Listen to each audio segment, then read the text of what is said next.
Sorry. Oh.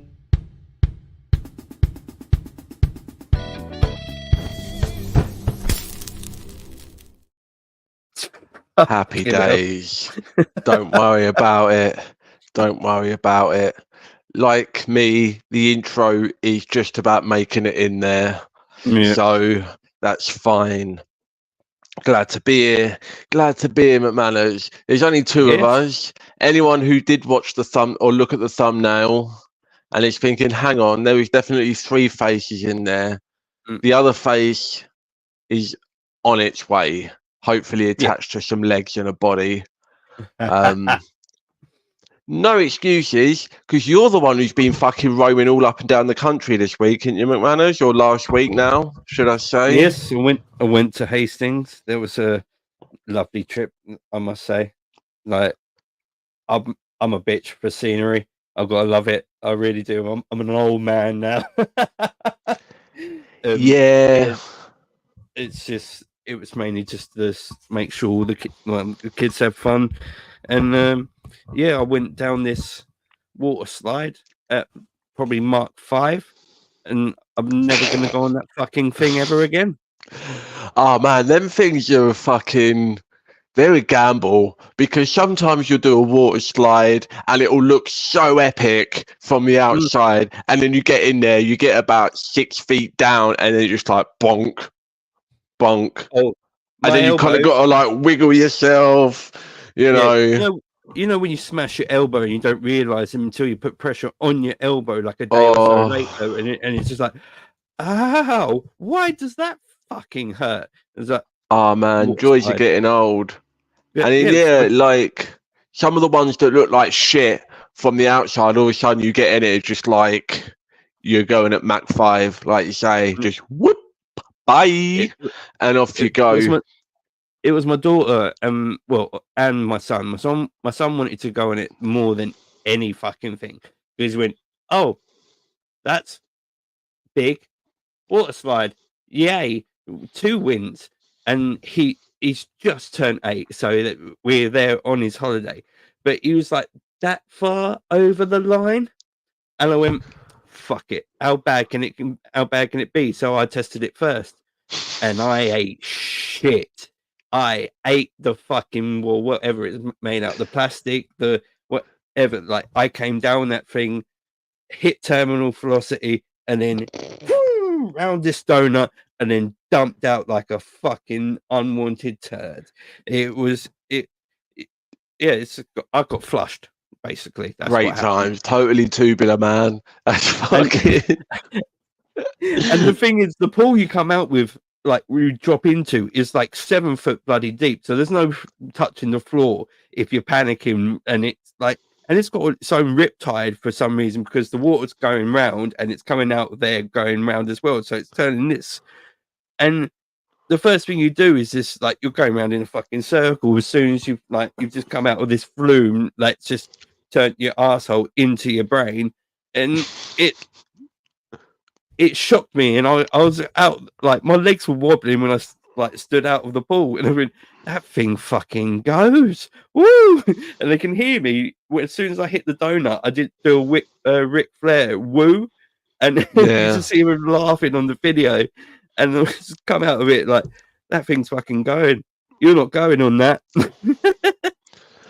Mate, I saw a video today, and it was like the biggest wave that anyone's ever surfed, and it was like 78 feet fucking tall, man. I'm like, if you saw a ramp that large, there's no way I'm going anywhere near it. But this ain't just a ramp. This is a ramp that can swallow you whole, and you will never be seen again. I'm like, you're going, buddy. No, absolutely not. Going, a ramp that's alive, that like just takes you on to its form and just gets bigger, and then nobody ever knew you were there in the first place. Just absolutely not. Some waves are just have the big old, oh well, fuck that. Obviously, none of them in Hastings. You're all right. No. But yeah, man, the water's dodgy as fuck. Like, Do not take, again, like to about your perspective changing as you get older. That scenery when you're nice and cozy on the train before the fucking chaos ensues. Like when you're a kid, your mum's just like, look out the window for if you're bored, and you're like, fuck, I don't want to look out the window. I want to like be playing PlayStation or something. But now I'm like, oh man, I could look out that window. I can look out that window for a long time. See, down here, like, compared to Hastings, it is just pure fucking hills there. But it's all Victorian and older, like, buildings. Like, the architecture of, like, it's really gone, like, through, even though we've advanced, I'd say, as a species, not that fucking much. Yeah. Like, what's kind of happened to the buildings, like, these days? They've just gone up and turned into squares. There's not really much people building houses out of stone and then making a fucking go at it and making something spectacular. It's just, oh, this is cheap. Fucking build that. No, there's no money in spectacular these days, mate. They want fucking blocks that you can slot and stack and make towers. That's all you need. Like, why the fuck would we put effort into arches and pillars and all this glamorous nonsensical stuff? You don't need it anymore. But back then they did have no fucking PlayStation, so they're like, oh well, I might as well just spend an extra 19 hours out here every day, making sure there's like a fucking gargoyle face sticking out of the side of the wall or whatever. But people just want to get home and get fucking done now. Yeah. And I saw it was a, what is it? What's the big new fucking shopping centre in London? No idea. Oh, it's this big bastard. And don't go shopping in London, really. There's this big load of flats being built outside of it, and you're just looking up like, well, fuck, having an apartment up there, mate. Like, it's all stone on the outside. It's not genuine, like, building like that. This building's cost fucking money to make, and no, big bag of note. It looks absolutely not. It looks like the building from fucking Ghostbusters. Saul comes out of the fucking top of it, like, yeah, man. You're leaving for work at 9 o'clock in the morning. You're like, see you later, honey. I'm going to work. By the time you get to the fucking bottom floor, it's like, oh, well, it's 5 o'clock. I better start heading back up again. Like again, in this economy, just not feasible, mate. Just not practical in the slightest. And what kind of maniac do you actually have to be to go, I want to live up there? Like, not middle, not near the bottom, not in the middle, right at the fucking top. Yeah. Like, no. No, I've never lived in a tower block, but I'd be interested to know, do they get cheaper the higher up you go? Because if they don't, that's a major flaw in the fucking system. They've got to get cheaper the higher up you go, surely. No, it's more expensive because it's based on the view. They built fucking view. Yeah, they've built this fucking monstrosity in New York. I don't know if you've seen it, but it's like it goes straight up like a fucking pencil, but it's it's slap bang on one of the ends of the park. Yeah, and it looks like a fucking some guys built that just to be a dick, because imagine the view you had of that park before that fucking building was built in front of yours, and you just like, imagine what's gone down, like how much money that building's lost compared to how much this one's just taken just to be that guy. Like, the views are well and good if you're living in New York and you're off Central Park or whatever, but when you're in a tower block in Streatham Common, mate, and you're like, oh, well, if you squint really fucking hard, you can see Crystal Palace Football Stadium, which ain't worth a fucking toss anyway. Like, nah, mate, come on. The economy's all wrong. I get like penthouse and shit, but everything between the ground floor and the top floor, fair enough, have that be the premium, because big man likes to be on top of everything else, even though it takes him longer to get to the bottom than me. You know, like it just doesn't. Just make it make sense. Make it make sense. Like it's absolutely ridiculous. But what else matters? What else can we talk about? Fucking to fill up the unknown amount of time before fucking the G-Man gets in. We have no idea. He was just Well, get started. I'll see you there. Go on. Instagram's just decided to kick in. Oh right, yeah. How's that going? Happy days, yeah. So I think we're streaming on Instagram as well. Yeah, maybe. Hopefully. Yeah. Oh, right before I was coming on here, I saw your message about the Twitch. We haven't got a Twitch yet, but I keep meaning to set that up. Maybe I did set it up. I don't know. I'm going to have a look at that. Yeah, no, he did say it had the email, and there's already an account to this email. So it says on it, if you're trying to act this as a third party or something like that, change the settings. So all right, so maybe I did set one up at the most basic level and then just registered the email and just never went back to it. I will have a look because I don't know. I don't really know Twitch. I don't really use it, but I know for a little while it seemed like it was coming up hard as a rival video platform. I know for a while a lot of a lot of creators were moving over there. I think because the YouTube revenue is a lot worse than what it used to be, but it doesn't matter to us where we stream because there's no revenue anywhere. So happy days. What a wonderful problem to not have.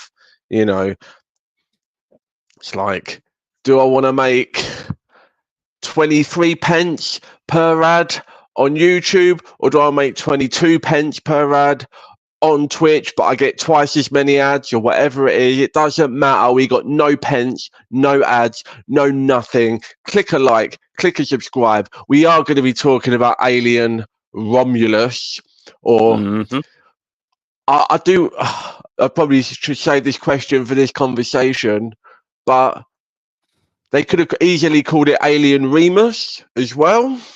Remus. Because of the in the movie, it's when there's Romulus and there's Remus, right? And there's the two parts of the space station or whatever it is. So I wonder if they had to have a meeting, focus groups, what's the cooler title? Yeah, because that stuff happens all the time. They'll just get 100 kids in a room. They'll be like, which one of these sounds cooler?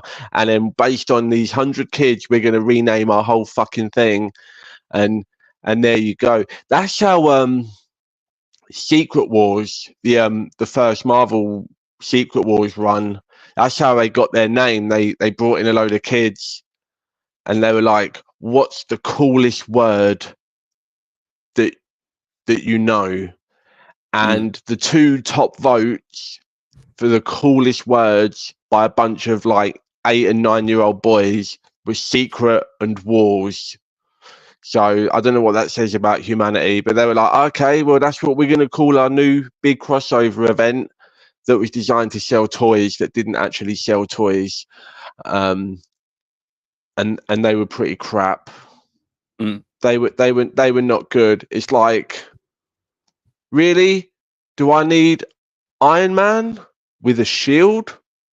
Why has Iron Man got a shield? What's that about? Not even a fucking cool digital, molecular fucking light shield from Endgame or whatever he's rocking. I'm talking just a circle fucking piece of shit that you clip onto his arm. Everyone had a shield. You go and look at that toy line, Magneto's got one. I can deflect bullets, but I've got a shield. Yeah, I know. It doesn't make sense. Make it make sense. You can't. It's ridiculous. But everyone's shield had a little picture of their own face on it. So you could just imagine Magneto running around with his own face taking bullets. The ego wouldn't allow for it. Absolutely not. And it wasn't even, it was Iron Man in Secret Wars. I was going to say it wasn't even Iron Man in Secret Wars. Technically, it's not Iron Man in Secret Wars because it's Rhodey So it's technically warm, but he's Rhodey in the Iron Man suit. I don't know I don't know if we technically call that Iron Man or if we call that, because it's not War Machine, because there's no war shit on it. It's just Rhodey in the Iron Man. They so I think there's even a line. I don't remember who says it. I think it's Captain Marvel. At this point, it's Maria Rambeau, right? It's Captain Marvel. So the second Captain Marvel, and Rhodey's getting all like flirty with her in the Iron Man suit. You know, bear in mind we've just been transported to an alien planet and we're about to die. Rhodey's like, I'm going to try and pull the moves on Captain Marvel, and she literally walks away from him with a thought bubble, and it's like, I don't know the exact quote, but she's basically saying in her head like, why is he getting all sweet on me like a brother would?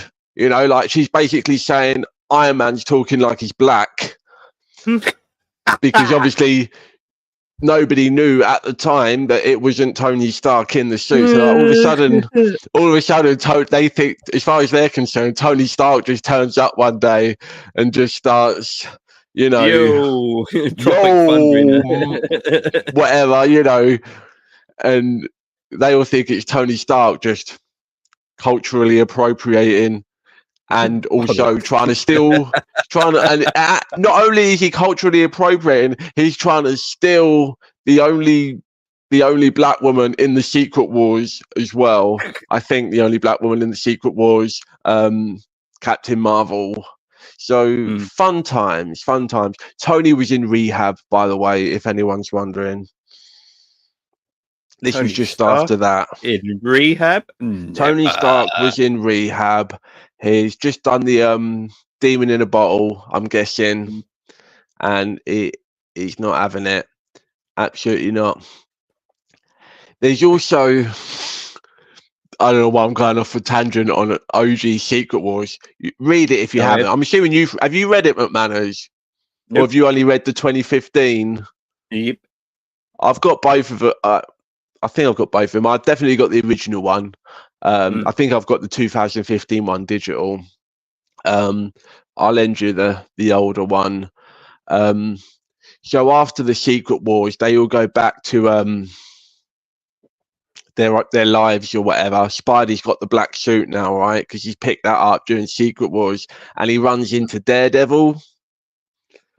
And he has a conversation with Daredevil, and then he walks away. And again, with the thought bubbles, he's like, he didn't even mention my new suit.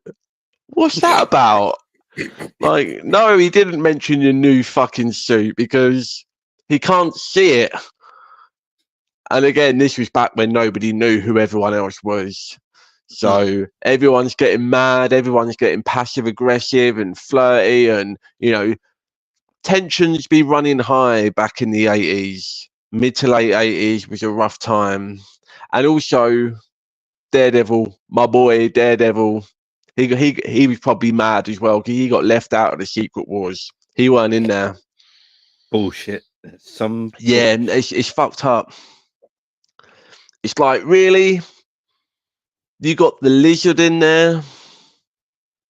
The Lizard? Like, what fucking use is that to anyone in a battle for the galaxy in among the stars? And we brought the Lizard along. No need fucking blind guy that can throw sticks. All right, when you say it like that, it's not as good. All right. No. My point is, it would have been nice to have had a Secret Wars Daredevil action figure with a shield. I'd take that. It would have been fun to have Daredevil with a shield, you know? And it's like, just don't shoot me, just shoot the blind man face, you know? I don't know. Happy days. What else do you get up to, man? Did you get up to anything else? Or is it all water slides all the time, all day, every day? No, it's mainly arcades, and then love it. Oh, I found a Burger King, which is actually on the complex, right? Don't see a lot of those anymore. No, there's a fucking reason for this, I guess. But yeah, and we got to our chalet well, it's a caravan. It's a overglorified fucking caravan, and It's a shalavan. yeah, I really am a grumpy old dad now because how much I paid, like spent ages like paying for this holiday, and then it's right at the fucking back of the entire fucking camp. And This is what I'm saying. The higher you go, the further you go, the cheaper it should be. That's exactly what I'm trying to tell you. But go on. Yeah. So Uzen had a whale of a time. So you imagine that. And never seen her smile once. You can, and the kids were just like, how quick can we fuck ourselves up running down this hill? I'm like, pretty fucking quickly. Stop. So it was, they hated going out because it would involve going uphill. And there's this pub like halfway. Every time I would go past it, it would always make me laugh because it just reminds me of like, yeah, we've gone fucking far enough. It's too fucking far. Here's a pub. And the rest of that's got to be on purpose, right? That's got to be. Let's put the campsite at the bottom of a hill, and then you need to go over the hill to get to anything else. But right up the precipice of the hill, we put a lovely little pub. So by the time you get up that hill, mate, all you can think about is putting liquids into your body, and they fucking got you. Yeah, what this place actually looks like. Yeah, imagine like you have an outback bar that like is just corrugated metal on the outside and like just a roof that goes up, like slanted like that. That's what it just looks like from the outside, just an outback bar, but like it's just been built. So it really just made me giggle because I was just expecting Australian people to be like, all right, give us a fucking drink, mate. And then it's just I was thinking about this, like, yeah, the position of the place was just hilarious. It's, you know, people from where we aren't willing to go that fucking far, so they're going to get to this place, see it, and be like, oh, that looks all right, fuck it. And literally every night walk back from the arcade with the kids, the place is rammed, especially outside. And it was fucking deadly hot out there.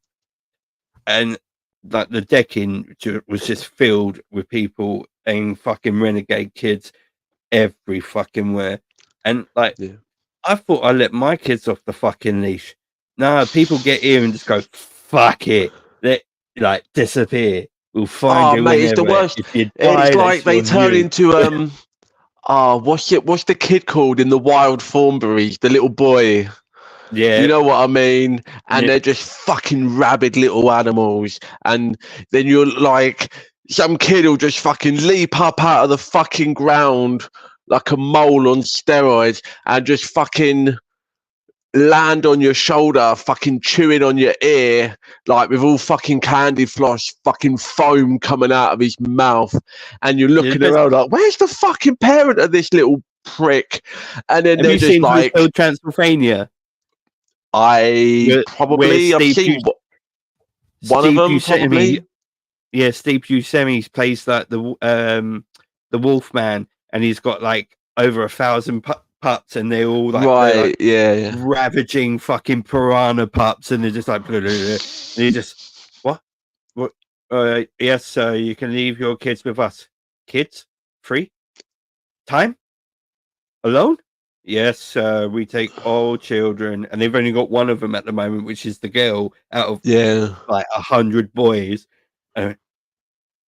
Take him, and they just go flying in, and he just whistle, woo, and a fucking like just wave of wolf pups come flying in, wrecking shit as they go, and they all take the fish guy who's looking after him into the place with them, and he just start throwing shit about, and the mom and dad just look like,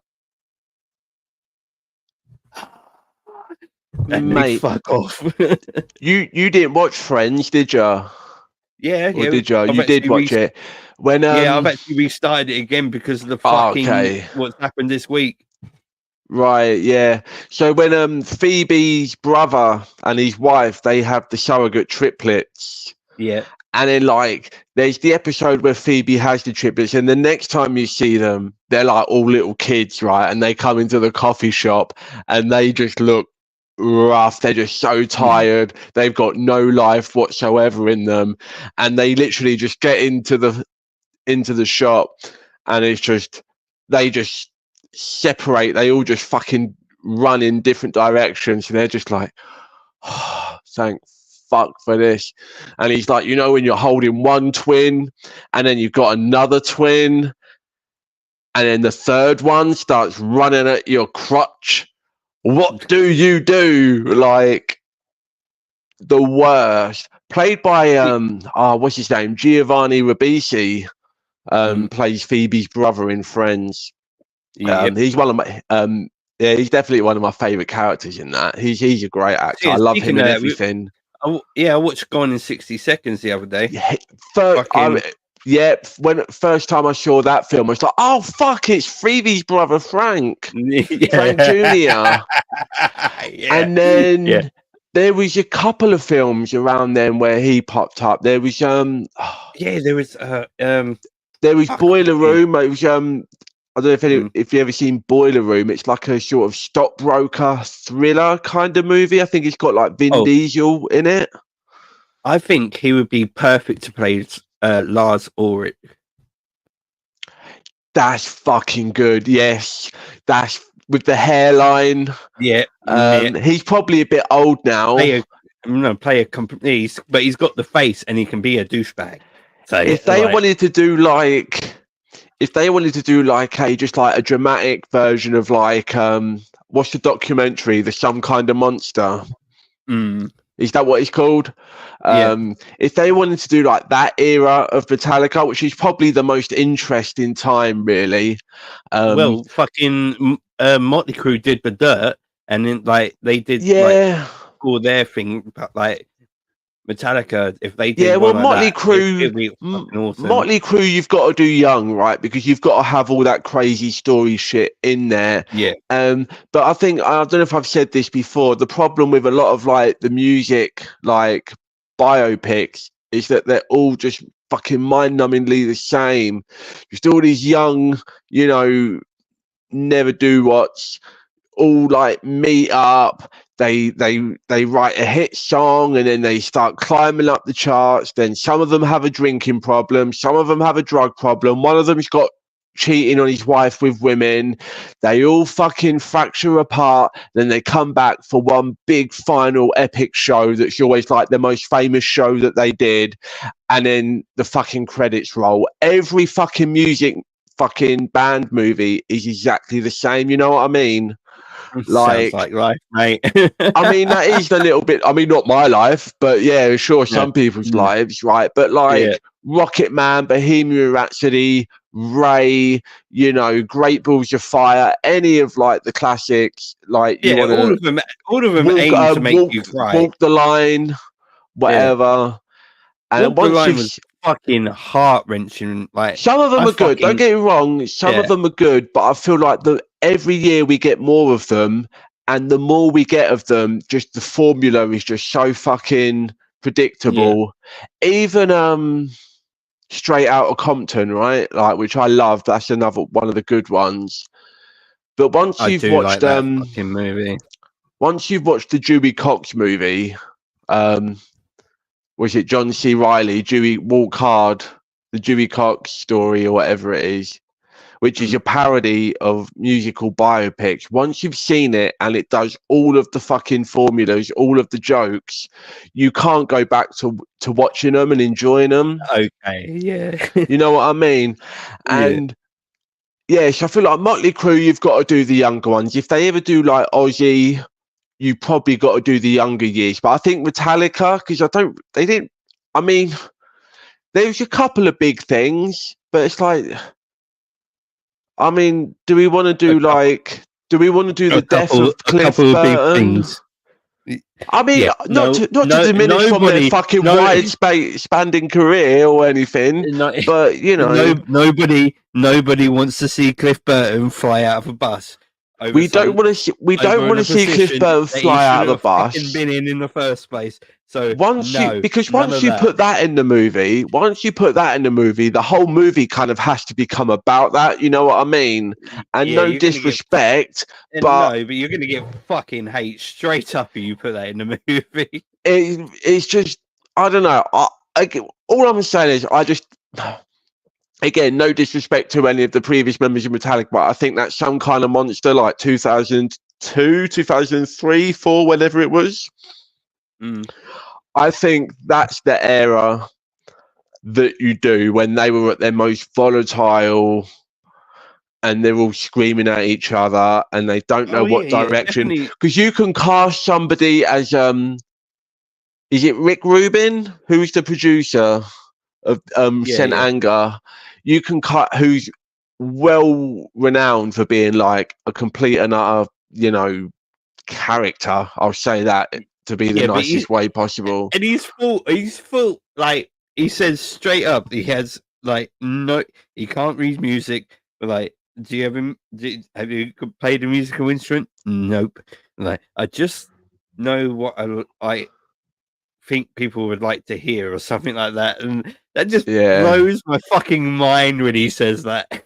Yeah, it's like that My Chemical Romance video where at the beginning she's like, "You can't run, you can't fight, you can't swim. What are you gonna do?" And he's like, "I don't know, honey. I just wanna." Anyway, it's that, yeah. So I want that, but with fucking. I think it's Rick Rubin. George will know the guy if he ever gets here. But yeah, I would love to see that era of Metallica if they're going to do it. And I think if you did that movie like tomorrow, then Giovanni Ribisi would probably be age appropriate-ish. He might even still be too old. I don't know. He's got to be like in his. He's probably about that age now, I would say. What's a fucking name? Like, oh, it's a great name. Like you just sound like a Sopranos character. You do. When you hear that, it's like, is this guy a gangster? This guy's gonna fucking. This is one of the guys that you go to in Goodfellas. You know what I mean? Like he's fucking cutting the garlic with the razor blade or whatever. Like it just sounds like one of those. Absolutely. I'm trying to think of the others now. Like, who do you cast? As for a Hetfield? For a Hetfield. For a Hetfield, where do you go for Hetfield? Like, who's sort of late 30s, early 40s, maybe a little bit older? I'm just trying to think. I'm just trying to think of someone who's got like the square head of Hetfield, and who could pull off a mighty porn stash, and just go like, ooh. You know what? This is gonna be. This is out there. This is totally out there, right? But if you put that hair and that goatee on Mark Wahlberg, right? Maybe I could see it. No, like he's probably a bit short. He's been in too many fucking metal movies. Oh yeah, of course he was.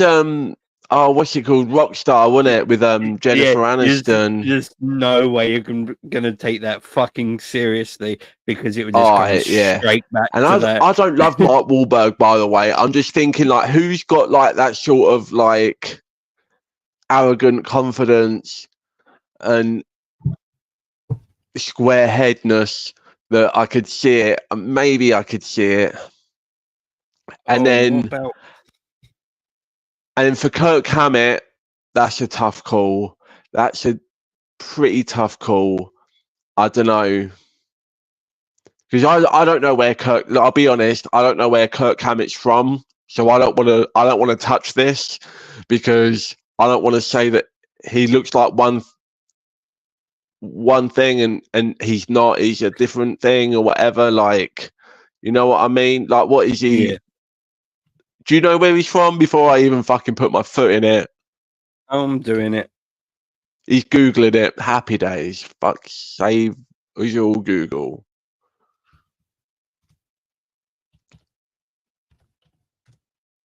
He's... San Francisco. Oh, come on. Bullshit. Fucking San Francisco. His family moved to San Francisco, but that's... No. I mean, Early I know life. it's hot out there, Hammett but was, fuck me. That's taking the piss. Hammett was, I said I didn't want to put my foot in it, but Malice, but bullshit, can you say that nobody... you go fucking stand in the cake already, yeah. Hammett was born on November 18th, 1962 in San Francisco, California. Okay, So,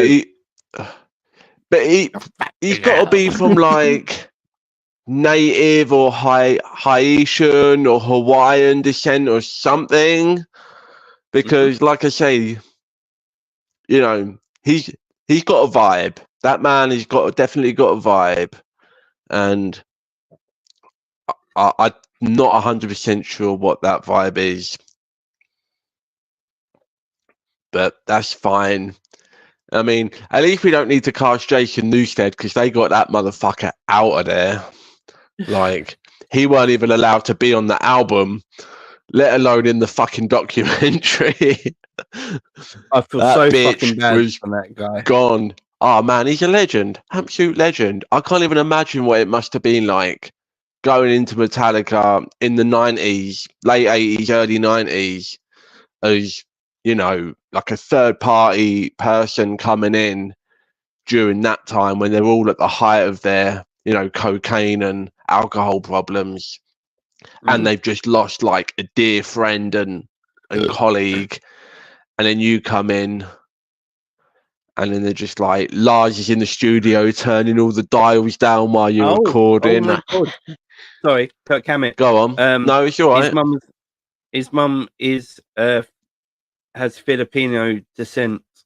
Okay, so he's Filipino, and his father was of English, German, Scottish, and Irish ancestry.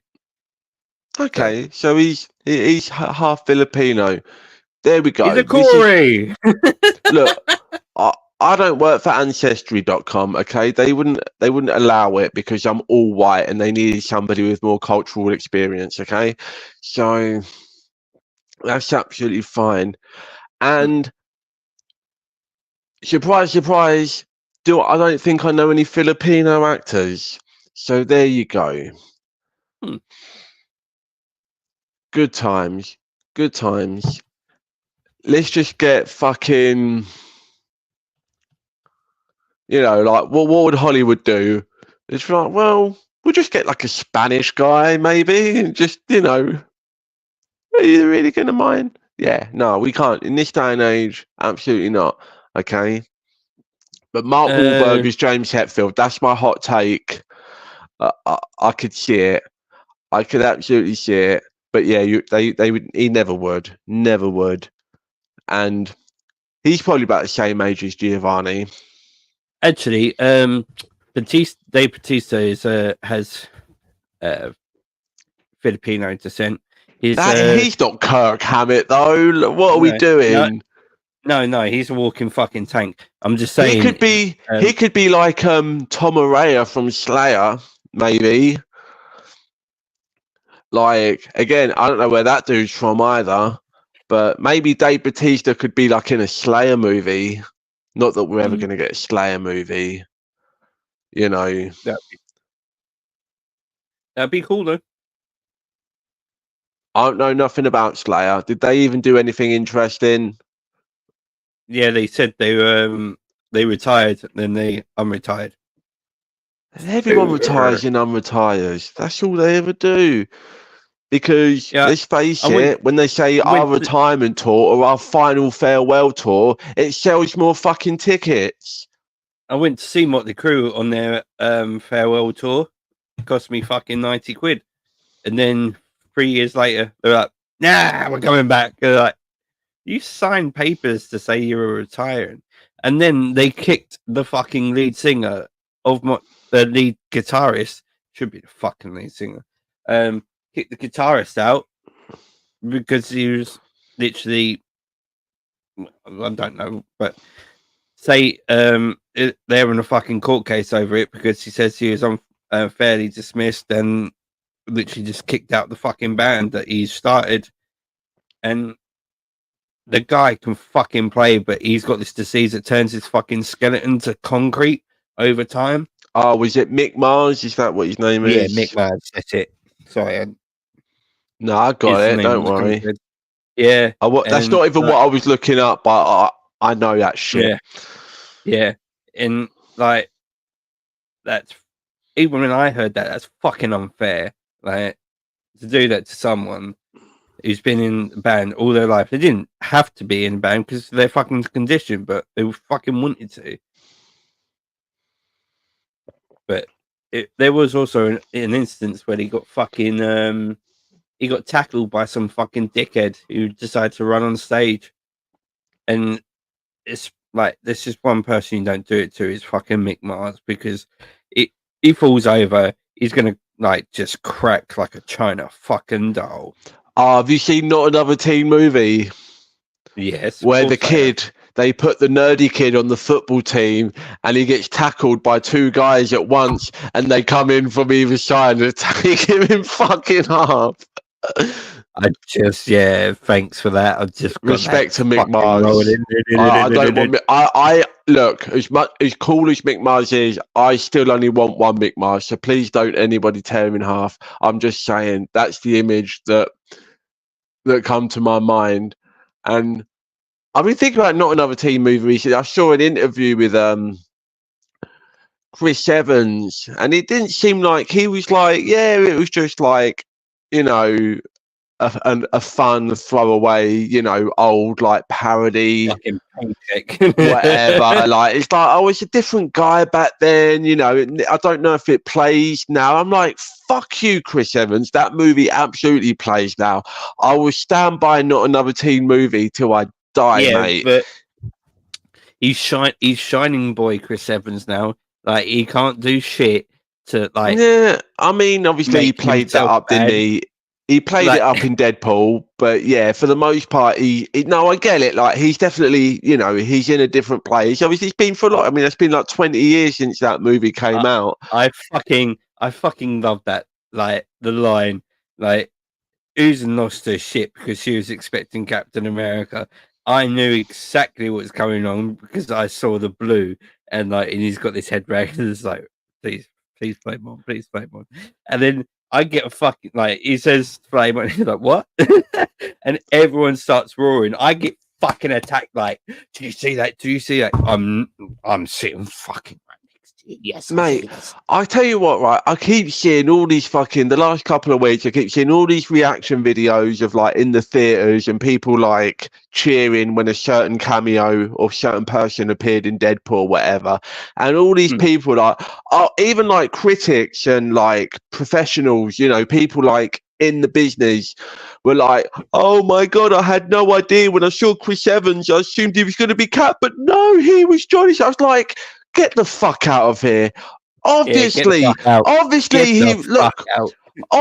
he was going to be Johnny Storm. Like the very first scene of that movie is like, yeah, we're making jokes out of the Fox movies. Like the first thing, like the montage of Logan and, you know, and all of this stuff. I was like, come on, that joke, that Johnny Storm flame on joke was like telegraphed from a fucking mile away. Like, obviously, I mean, the hair, like, it was just like anyone who thought he was going to be Captain America until he said flame on. I'm sorry, you're a fucking idiot. You're a fucking idiot. I'm sorry, but you're a fucking idiot. Yes, you are. I honestly thought, like I said a couple of weeks back, we were going to get TV Blade. I was spectacularly wrong on that one, and I fucking love that I'm wrong. So yeah, like don't get me wrong, the Blade was cool. Didn't obviously because you don't know he's coming out, and then he literally just walks out, right? And it's like slow mo in the black coat, and it's Blade. But with the Johnny Storm thing, it's like, well, we see his face, and then we reveal who he is. Like, come on, the whole premise of this movie that's already been established in the movie is like, that's not going to be Captain America. Obviously, that's going to be Johnny Storm. And anyone who's pretending to be fucking surprised by that, you're either a fucking idiot or you're just fucking playing up your surprise for the social media reaction, which a lot of people do. And I just like. I also like the part where Blade goes, I don't like you. You never did. Yeah. It's like, just bringing back all the old shit. Yeah, dragging up them fucking grudges, mate. I tell you what, though, like, I didn't love the movie, but it's fine. It was an enjoyable enough time. I will never forgive them for putting Jennifer Garner in that movie. No Evanescence. That is the biggest fucking slap in the face. I don't even like Evanescence that much, but for the culture, for the culture, the emo culture of 2004, when that shit was coming out, it was Evanescence. I could have done with the opening of fucking Bring Me to Life. Like, come as on. soon as he walks in, like, you just got the fucking piano bit, and it's like slowly the piano bit, or the because they did two songs. They did two songs for that soundtrack. You definitely could have had the you could have had the Bring Me to Life. You could have had the My Immortal. Either way, you have that piano piece as she's walking out. Like, come on, not even a reference. Like, Evanescence can't be that expensive to fucking get. They're not exactly like, you know, we're not using their songs in every other fucking commercial. You know what I mean? Like, come on. Well, give me a little. If you're going to put Evanescence into something, people are going to fucking notice, and like, especially the people who grew up with that band and fucking, kiss Amy Lee's ass. It was, but again, that was the time for it when Daredevil and Elektra came out. That was the peak. That was Evanescence. That was American Idiot. That was Welcome to the Black Parade. All up in that shit. Like, come on. What a missed opportunity.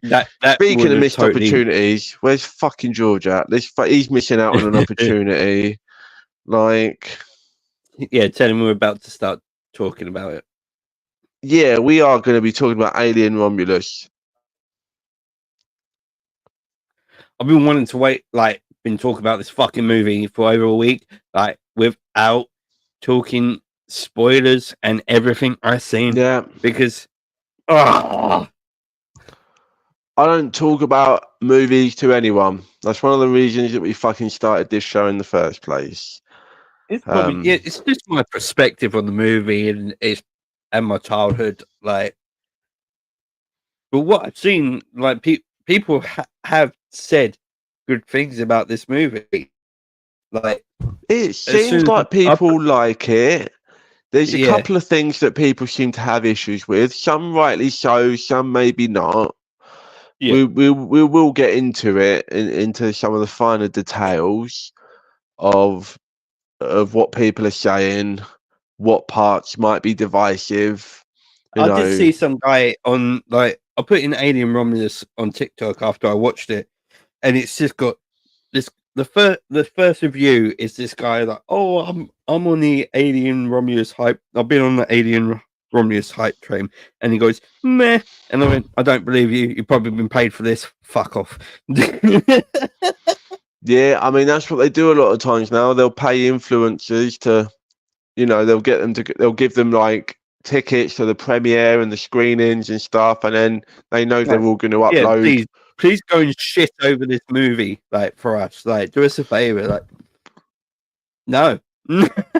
But yeah, because these are like, If it's an alien, you know, these like 20-year-olds on TikTok or whatever. They're not going in there comparing it to like the cinematic experience of the first Alien, or you know, Lawrence of Arabia or Citizen Kane. You know what I mean? They're just going in there like, oh man, there was something in the fucking water that was sick. You know, like. In fact, one of the influencers might have even been in this movie, because that fucking guy, mate, he was a little bit much, but I'm trying to hold off. I'm trying to hold off because he said he was gonna be here in time for this. Like we've been rocking for nearly an hour, talked about water parks and secret wars, and you know, not knowing that Kirk Hammett was half Filipino. Yep. Wasn't a bad water park at all. Like, especially it's been a while. It's been a while since I've been to a water park, mate. So I don't know. I'm probably going to throw a shoulder out. It's been a while since I touched water. Like, and I can still fucking swim. And this, being a fat bastard, motherfucker, I can float. Like, I taught Corey how to float today, and not today, the day we were there. I said, if you ever panic and you think you can't swim, just breathe in a load of water and let your belly out. And breathe in a load of water and let your belly out. Yeah, breathe in a lot of water, kid. Fucking drown. Like, breathe in a load of air, let your belly rise up, and put your legs out, and like a starfish. And he did it. And look at me, I can float. And like, told you, it works. It's one thing that kills people. They don't know how to float. Like, sounding like a fucking It commercial, but no, that's they float too, my boy. Yeah. I'll float down here.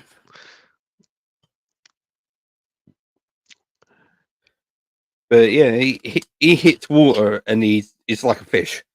But when he's knackered, we went swimming at 3:00, then 8:00 because they had rafts, like, you know, this whole obstacle set that sets on water. And he was like, come on, daddy, we gotta go swimming. And I'm like, again? I don't want to do that hill and go swimming again, but there we go. No, that's good though. Get in the habit, mate. Get in the habit. Because if you don't keep it up, it won't become a habit. And then you'll just be floating whether you like it or not. Yeah. He was already getting knackered, so he had to put on life vest. And he loved it. So he's like, I can go off of this thing and then I'll just float. Yes. Sweet. So he's just running through this thing, completing it, but it's made for kids because no adult can rightfully in their mind go through this fucking thing. I get 2 or 3 foot through it every time and I end up falling off of it because I'm just me. Mate, yeah, no, I didn't do a lot of swimming as a kid. Like, our school had a pool, but it was like 20 foot long and probably about 1 foot deep. Like, not good. There was and there was like a little fucking council estate block of flats not far from where some of my family lived in London. And looking back on it, it was like, mate, that place, that must have been like fucking Veruca City. I swear to God, like how I didn't fucking catch a, you know, Ebola or something fucking running around in that place. Like, absolute miracle. But when you know, like when you go to the swimming, on the rare occasions we go to like an actual swimming place and the inflatable shit comes out, I'm like, oh, fucking loved it, mate. Fucking big fucking inflatable sea dragon thing that I can't even stay on. Like, I just spend like an hour trying to climb on this thing, and then the whistle goes as I get on there, and that was it. That was my swimming time. Me myself, I'm just stupid when it comes to heights and water. And so Can I do it? Let's fucking find out. And if it hurts, it hurts. I've always just been an idiot of like anything I like jumping boards, like big like concrete things, like you just walk up the stairs. Walking up the stairs to jump off a board, mate, it's just like it's the same as hearing the clunk, clunk, clunk, clunk, clunk, clunk on a roller coaster. Like, this is going to be frightening, but fuck, it's going to be worth it. And then I've got no diving game. Yeah, I've got no diving game, mate. It's either it's a cannonball or it's a belly flop. That's all you get. Depending on the height, I'll do the cannonball. If it's higher, if it's lower, belly flop. My head going into water is a fucking cannonball. So imagine me putting out fucking arms in front of it. Like, I'm top heavy, mate. Every way I go, it's going to end up that way. I can throw myself up in the air and land that way. It's just ridiculous, mate. Do we have like an image or something we can throw up for like a couple of minutes break, and then we'll come back, and if George ain't ready, we will we'll get right into it. Have we not got one that we can throw over the top? What, just without us? Yes, because I'm not going to be here for about 10 seconds. Perfect. We're going to be right back. We've talked shit, and then it's Alien Romulus for the rest of it. So 20 seconds will be your friends. Yeah, give us a sec.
Clunky, clunky, clunky. Rightio, here we go. Time to get funky. I'm doing a rhyming thing now, apparently. That's absolutely fine. If anyone can hear me, you probably can't, unless you're watching this on the replay, in which case, take this little bit of downtime, click the like, click the subscribe, hit the bell, fucking get your biggest mallet out and fucking donk on that bell, mate, so you know next time we're going live. And maybe tell George to hit the bell so he knows when we're here as well, because he needs to know apparently. And I do not have the controls to bring my lovely face back to the masses or the minuses. What's the opposite of masses? The lesses? It don't matter. It doesn't matter. You're going to get it back soon. Don't worry. My face has not abandoned you, you dear sweet child. We are on our way. We are absolutely on our way. I'm assuming McManus is taking a little bit longer. All that talk about water parks has got his fucking juices flowing in ways that he can't keep a hold of. Okay? But don't worry, fear not. We are going to be getting into some Alien in a moment. With or without George, I don't know.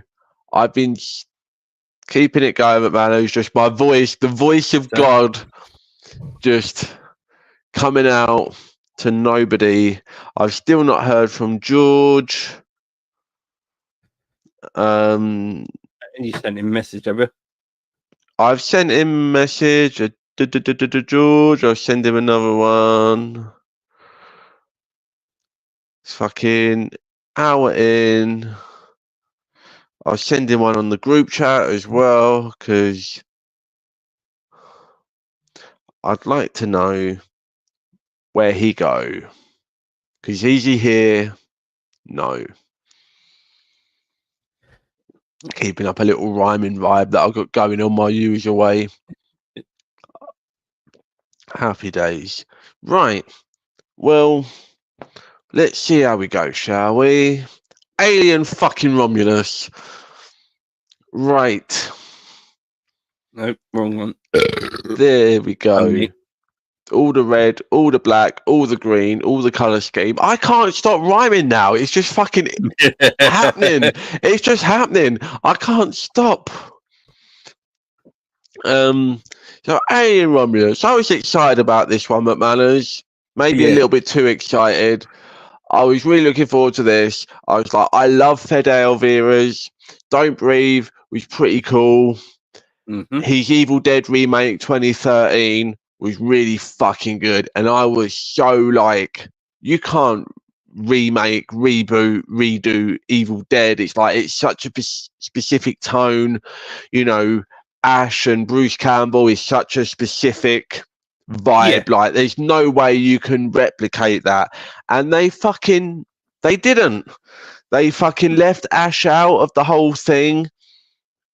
They made it super grimy, super disgusting, super gross and dark, but also somehow it kept some of that humor, that Evil Dead, like zany humor in there, you know, about it, like much like darker and, you know, more intense, you know, which, I mean, I say more intense, I mean, I think comparatively, like, sort of in relation to, like, you know, because when Evil Dead come out, I think it was 79 or 80. It was late 70s, early 80s.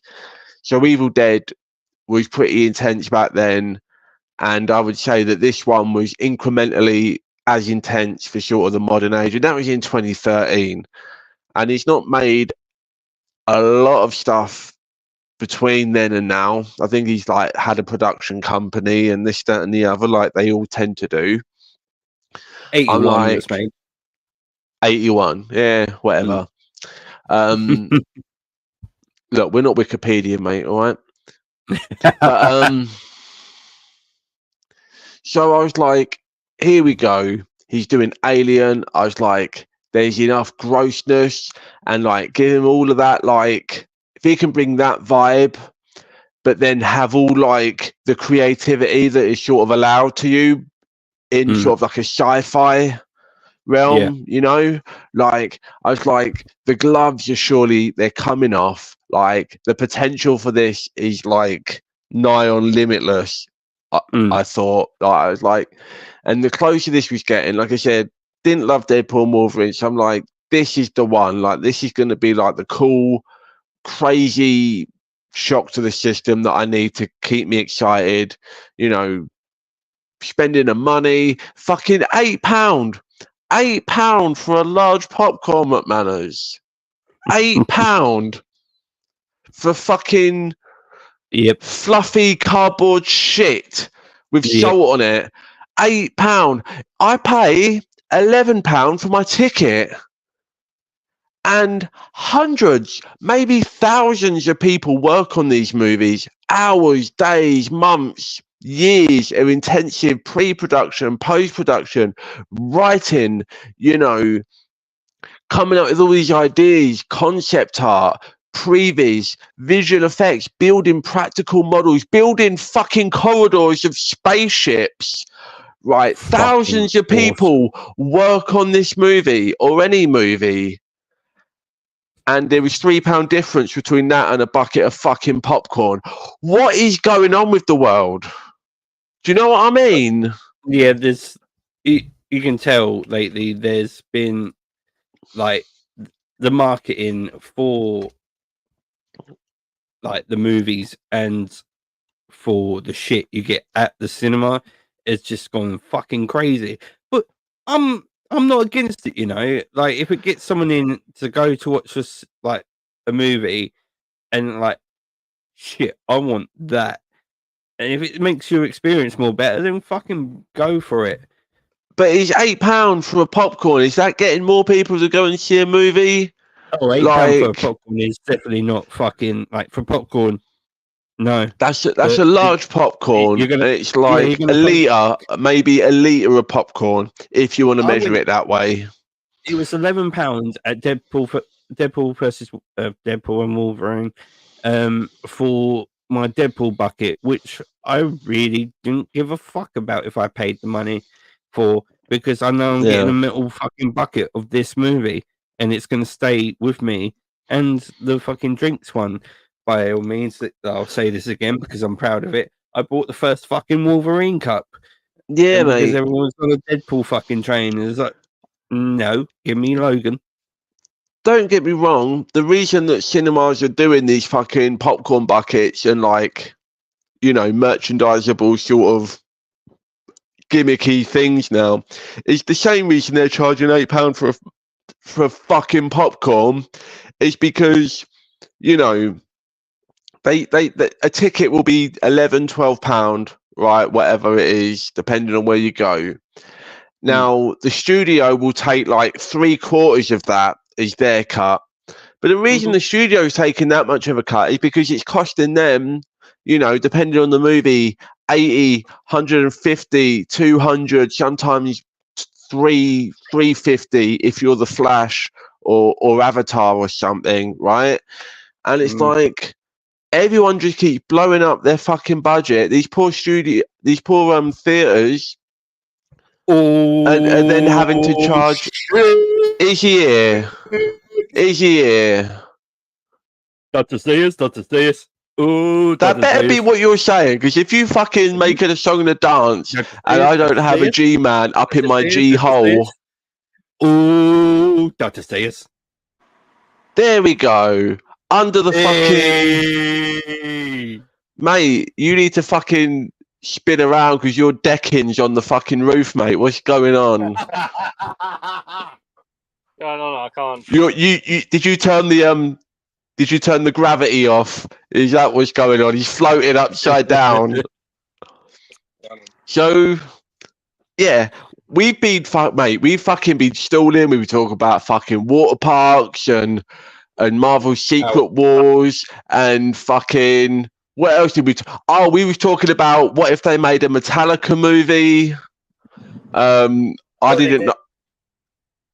Well, but like an actual about Metallica movie. Yeah, because and then it was seconds came up. I said they should cast Mark Wahlberg as James Hetfield, and fuck no. It's been a whole fucking thing, and then just keeping it going, and then right before you got here, I'm talking about how I went to Cineworld and it cost me £8 for a large popcorn compared to the £11 of the movie ticket. When thousands of people work on a movie, you know what I mean? Like artists, effects people, costume people, makeup people, and it's only £3 difference. Like, what the fuck is wrong with the industry? You know what I mean? Fucking. Go on. Different price range. Our tickets are £5. It was £7 for a popcorn, and it was almost the same price for a regular drink. But to be fair, the regular drinks were not regular size; they were quite big. But that's it. Yeah. It's just fucking crazy because obviously the movie studios will take like 3/4 of what the theaters earn because obviously they're just sort of, they're just showing the movie. They don't make the movie, obviously. I mean, it's all just a bloated mess. Fucking popcorn, just fucking fluffy shit for the same for almost the same price as what it costs for like 3 years of locations and actors. You know what I mean? It doesn't add up, George, does it? That's pretty mad. But yeah, so you've not actually seen the film at all. We are right now. We are getting into it. I did a whole little preamble. I said about how Fede Alvarez did the Evil Dead remake and how gnarly and fucking gross and dark that was, and how I was super excited for what they were going to bring to an Alien movie where you've got all these possibilities, sci-fi setting and everything. Ridley Scott is a producer on this, or was a producer on this.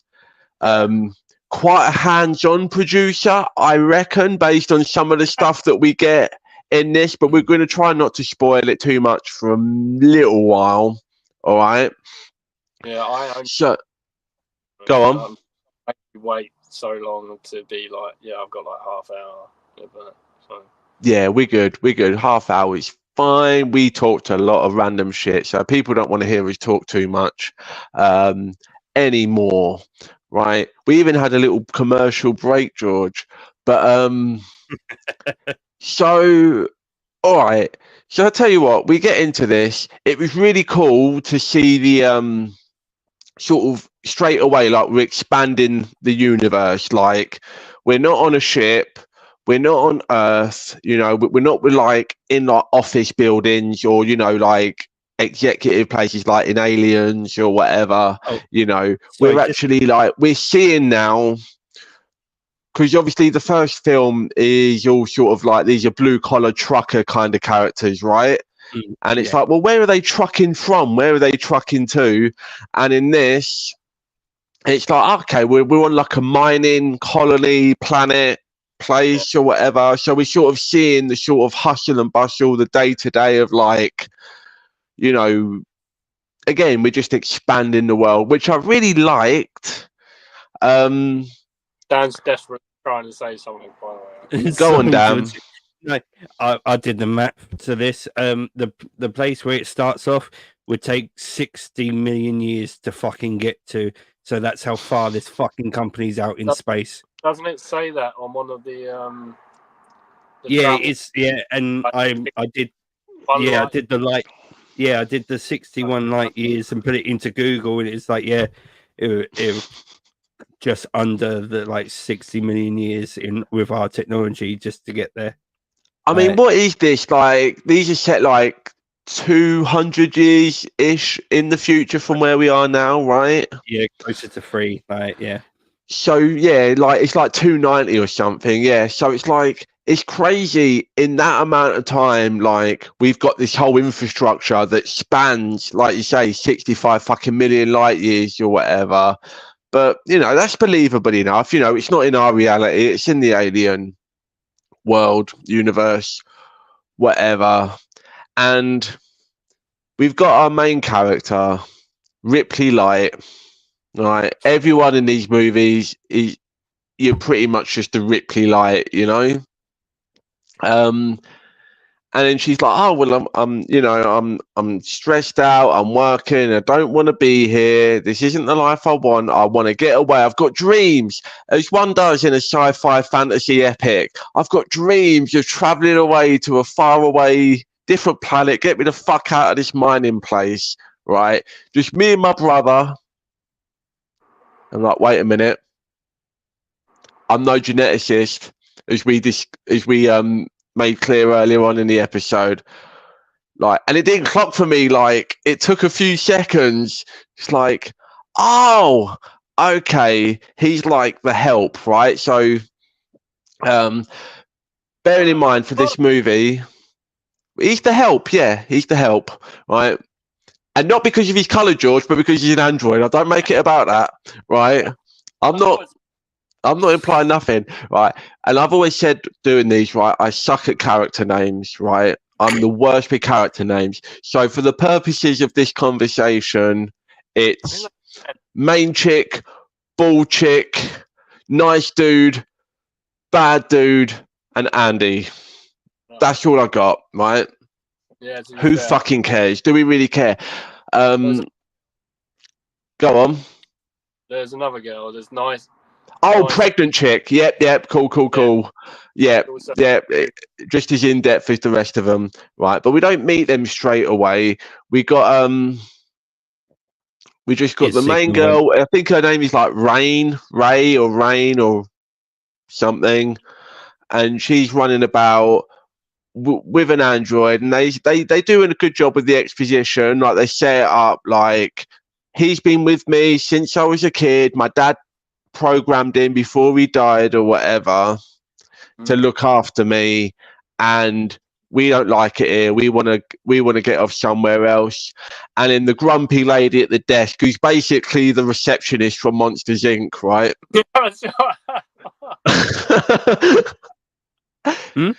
And she's just like, we've worked off our 12 years, like we've paid our dues, get us out. And she's just like, tappity tap tap tap. Actually, now it's 24 years. You've got another 12 years or whatever. Can you see the fucking blip? Oh no, this bitch is eligible. She's tampering with the data in real time, live there, right? But obviously, so it's a little bit of a conceit or whatever. It's like, okay, that's fine.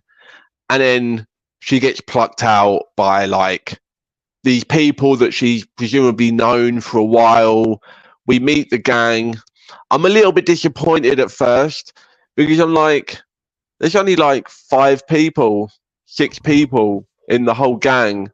That immediately tells me this ain't aliens. Fucking dead. This ain't aliens. There's not a lot of fucking cannon fodder here.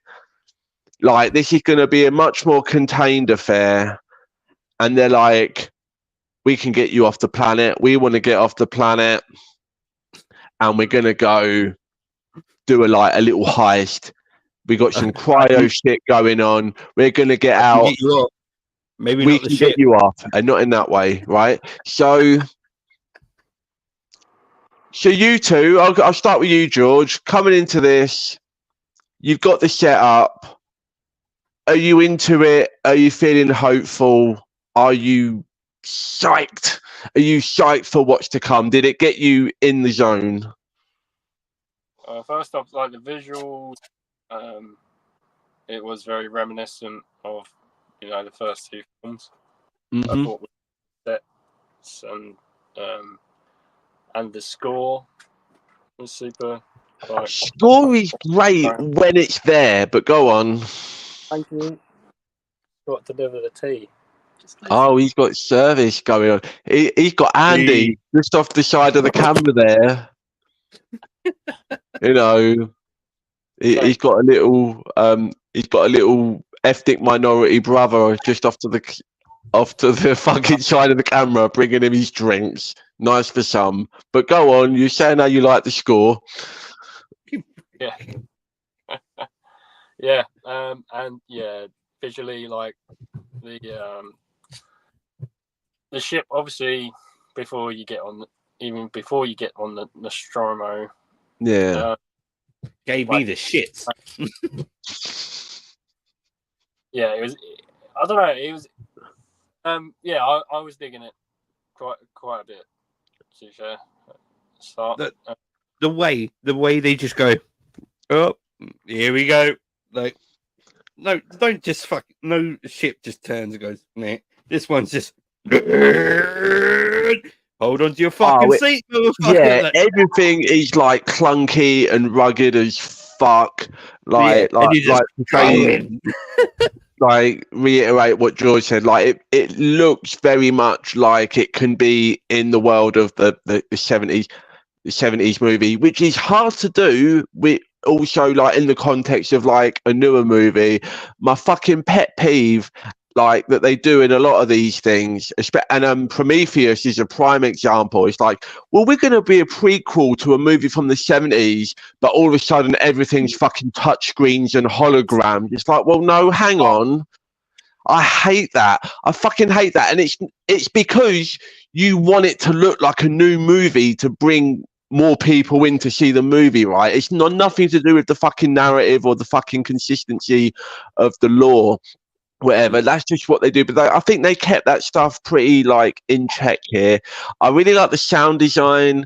Like, you really feel like this is like, you know, like you could be in like a factory or a warehouse, or, you know, not that I've spent a lot of time in a mining colony, but I imagine they don't sound too pretty. Like a little bit monotonous, I think, visually for that first like 20 minutes or so. Everything's brown. But again, it sets you up for like this is the world that they're living in, right? Yeah. Can I just like say, literally when you get past the fox bit, like the screen I want to turns, talk about that. Go on. Yeah, it turns the color that it does, and I'm like, yes, let's fucking go. And then it starts the no, fuck you, dude. It's the opposite of what I felt. Go on. And it just starts, and I see like parts of the technology, and in a couple minutes, like couple seconds in, and then fucking mother decides to boot the fuck up, and that scared the shit out of me. That actually made me jump, because it was just like a waking up, and you hear all the old school technology come, and the big fucking buttons that don't do shit. I'm sorry, that I just love that. Go on, George. Yeah, no, the opening credits of all the old tech, all the mother stuff. Even I noticed as well when it shows eating, you know, breakfast or whatever with Andy. Did you even notice the woodpecker leather thing? That was like a callback to. I didn't pick up on that. I know there's a lot of stuff like that. Yeah, because I watched Alien as well. Oh fucking hell! Everine, I was like, oh shit. Yeah, that's you know, an extra little. There's a lot of attention to the lore in this, because I didn't even realize this, right? Because somebody pointed out online that when they're on the when they get to the station, not to jump too ahead, but when they're on the station, the way that they open the doors is the same as the doors that you unlock in Alien Isolation. Like, which I didn't really play much of, hence why I probably didn't pick up on it. But like, yeah, the way like the technology and, you know, the props and the production design, everything was definitely done with like attention to detail and like with a love for all of the lore. I mean, you could say, if you were being really cynical, this movie does play like it's sort of got like a lot of like the highlights from like all 4 original movies, and then some stuff from the other one, Prometheus and Covenant as well. Like it almost teeters on like greatest hits, but like you say, some of that stuff is like just so subtle and woven in there that it doesn't quite hit that level. Not just yet. Maybe there's a couple of things or a couple of people that we see a little bit later on that kind of take it more in that direction, right? But then they're like, what do we think of like the cast? Because they very much do like a younger cast in this one. Like, it's very obviously a choice. I don't necessarily know why that was the choice or if it was the way to go, but McManus, let's start with you. These opening crew of characters, are they standing out to you? Are you feeling like they're cool, relatable? Are you digging them? Yeah, it's actually it's like a fucking Ridley Scott thing. Like, there's got to be an English character in here somewhere. And then, look, Cockney opened his mouth. There we go. That's the start. And then it just carried on from there. and then as soon as you find out the brother is a synthetic, and like, okay, where's the shit talking going to start? And the other Cockney opens his fucking Yeah, they mouth. I play hate with this that in a one. fun way. They do I play hate with the that second in one, a fun but way. I like him when it gets further in, like before. Right, because Before look, I'll be honest, and I try not to like get into the negatives until later on. Mm. But like, I thought all these characters were sort of just like not really a lot going on with most of them, and the English guy, he had the most personality, but obviously, like when the most unlikable guy is the guy with the most personality, it doesn't really set like a great bar for like, you know, sort of the diversity and the sort of the richness or whatever of the characters. And with that fucking mullet hair thing that he's got going on, it's just like, what is it? Yeah. It's in the water. It's in the fucking water. Like, I fucking told you. Didn't I fucking tell you to? Flat pack face huggers. There we go. Flat pack. there were a lot of face face huggers. But George, how did let's you go nick find the crew? cryo fuel, shall we? Let's go nick the shit that keeps everything cool. Yeah, that will help us. Well, I thought the fucking idiot. motivation was good. I was like, okay, well, they need to get the cryo pods so they can like, because you're like, oh well, they're stuck on this planet, but they've just got a ship that can just fly off anywhere. Why don't they just leave? Yeah, we just need And the it's like, fuel. well, they We need can't the pods because and the the fuel nearest, to fuck off. yeah, because like anywhere nearish that we want to go, we need the cryo shit. So the motivation was solid. Yeah, but was you digging the ladies and the men, George? Was you into them? I was. Well, I don't know, when we were talking before, when I saw the trailer, I found it a bit jarring to hear like a young British accent with, you know. Yeah. It is odd, but like, yeah, McManus refers to the other guy as Cockney. His accent was all over the shop. 1 minute it's like Northern, next minute it's it's an American accent taking a piss, basically. Are they American? Fuck knows. I'm gonna find out now. Yeah, you look that up because. Sorry. I was going to say, because I mean, the fact that they made them all young, I don't see why they had to do that. Because it's like, well, if you really wanted to sell us on the fact that like these people are just like down and out, they've been stuck on this place for too many years, getting worked to the bone, and they want to escape and get onto something like that, could have been 20, 30, it could have been anyone. Yeah. Really, and I couldn't get away from the feeling of just like, this is just sort of like 1 second. If any of these fuckers was 1 minute younger, it's like, this is just Stranger Things Alien. You know what I mean? Like, I couldn't quite get away from that vibe. Like, they're definitely going for more of like, is this like Amblin Alien like crossover? Like, is this like, you know, it's like E.T., you know, but now we're the humans and they're that it's a bad alien or whatever. Like, I couldn't really get on board with them.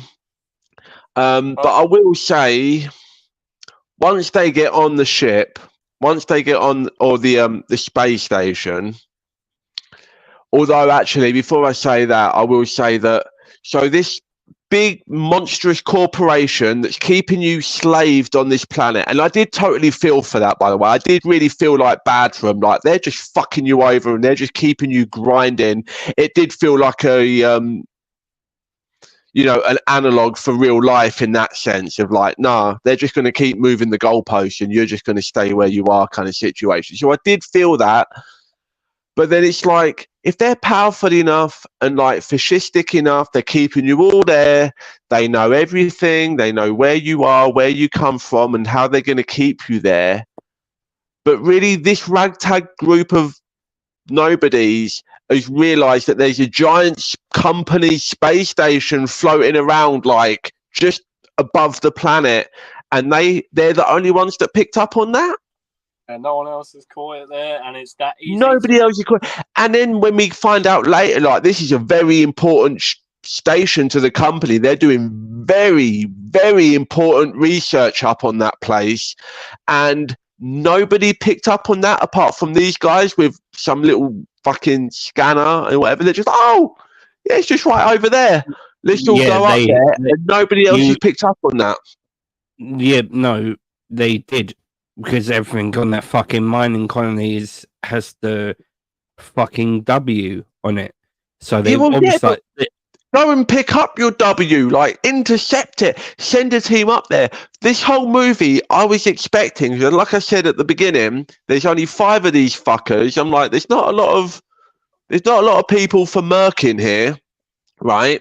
So I'm like, at some point in the movie, Wayland are going to send up like a team of like Marines, and it's going to like, we're going to blow into second gear. You know what I mean? And we never quite get there. But I will say, when they do get to the when we do get to the space station, like the tension is very real. It's very palpable. Like I was loving, like, because we know as the audience, right? It's the it's a fun contrast to the original movie, where in that movie the characters don't know what's around, and the audience, we don't know what's around. But in this, it's much more of a dramatic irony situation where we know what's on there, like even if it's not from the trailer, but just obviously the fact that we're seeing an Alien movie, right? So we know what's on there. We know it's going to start with a face hugger. These fuckers have got no clue, and then slowly we get one. It's slowly fucking prodding and poking its way out, and it's like, okay, there's a reason they've got cryo shit up on this ship. It's to keep something in fucking cryo. You know what I mean? Like, you don't think they're just leaving that floating up? They weren't just keeping that up there for no reason. So George, how was you feeling about like the horror aspect? Once we get up there, we're running around. They're trying to like get the shit. They're doing the codes. Fucking Andy's got the fucking magic finger touch or whatever. Like, well, obviously, was you feeling the tension? As soon as they find Rook, the character, I was confused because I was just like, that's just Bishop, right? Did you know as soon as you saw the silhouette? I was like, yeah. Straight away, because you see him in like the shadows, right, and you just see the outline of him. Straight away, I was like, that's Ian Holm. I know that fucking that shape. I just knew it was going to be him. But yeah, as soon as they're like, all right, we'll just take the chip out of him, I was like, oh well, you're fucked now, aren't you? But yeah, I don't know. Going back to the characters, I didn't really answer that before. I didn't think much. I mean, overall, to be honest, I think the character I felt the most for was the synthetic and the whole film. Like, absolutely. He's by a massive margin. He's the standout character of the whole thing. And yeah, it's interesting the concept of synthetic or AI or whatever it put into question. Like, generally, like I felt, the strongest character, the strongest acting came from him. But back to the aspect. Yeah, once you got in there and you see how many face huggers there are, I was just like, oh fuck. Oh, it was good.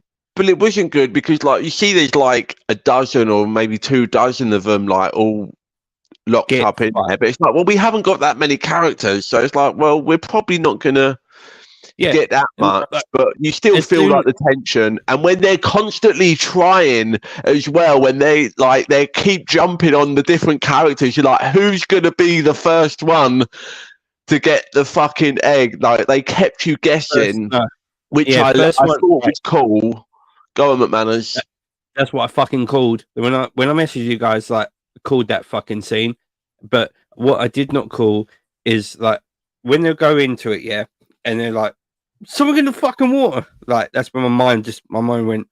You know this franchise. You love this franchise. They are all fucked. Like you are fucked. Get the fuck out. Oh no, you can't. You're fucked. And then they hit the water, and then once like they're alive, they start fucking attacking, and then it's like they did a they good so fucking job. close to his mouth, and Yeah. he's like, oh, fuck off. They did a great job. Every time one of them got onto somebody, I was like, okay, that's the person. Here we go. And they kept it going for like 2 or 3, 4 kind of goes of like, The landing, flying it off.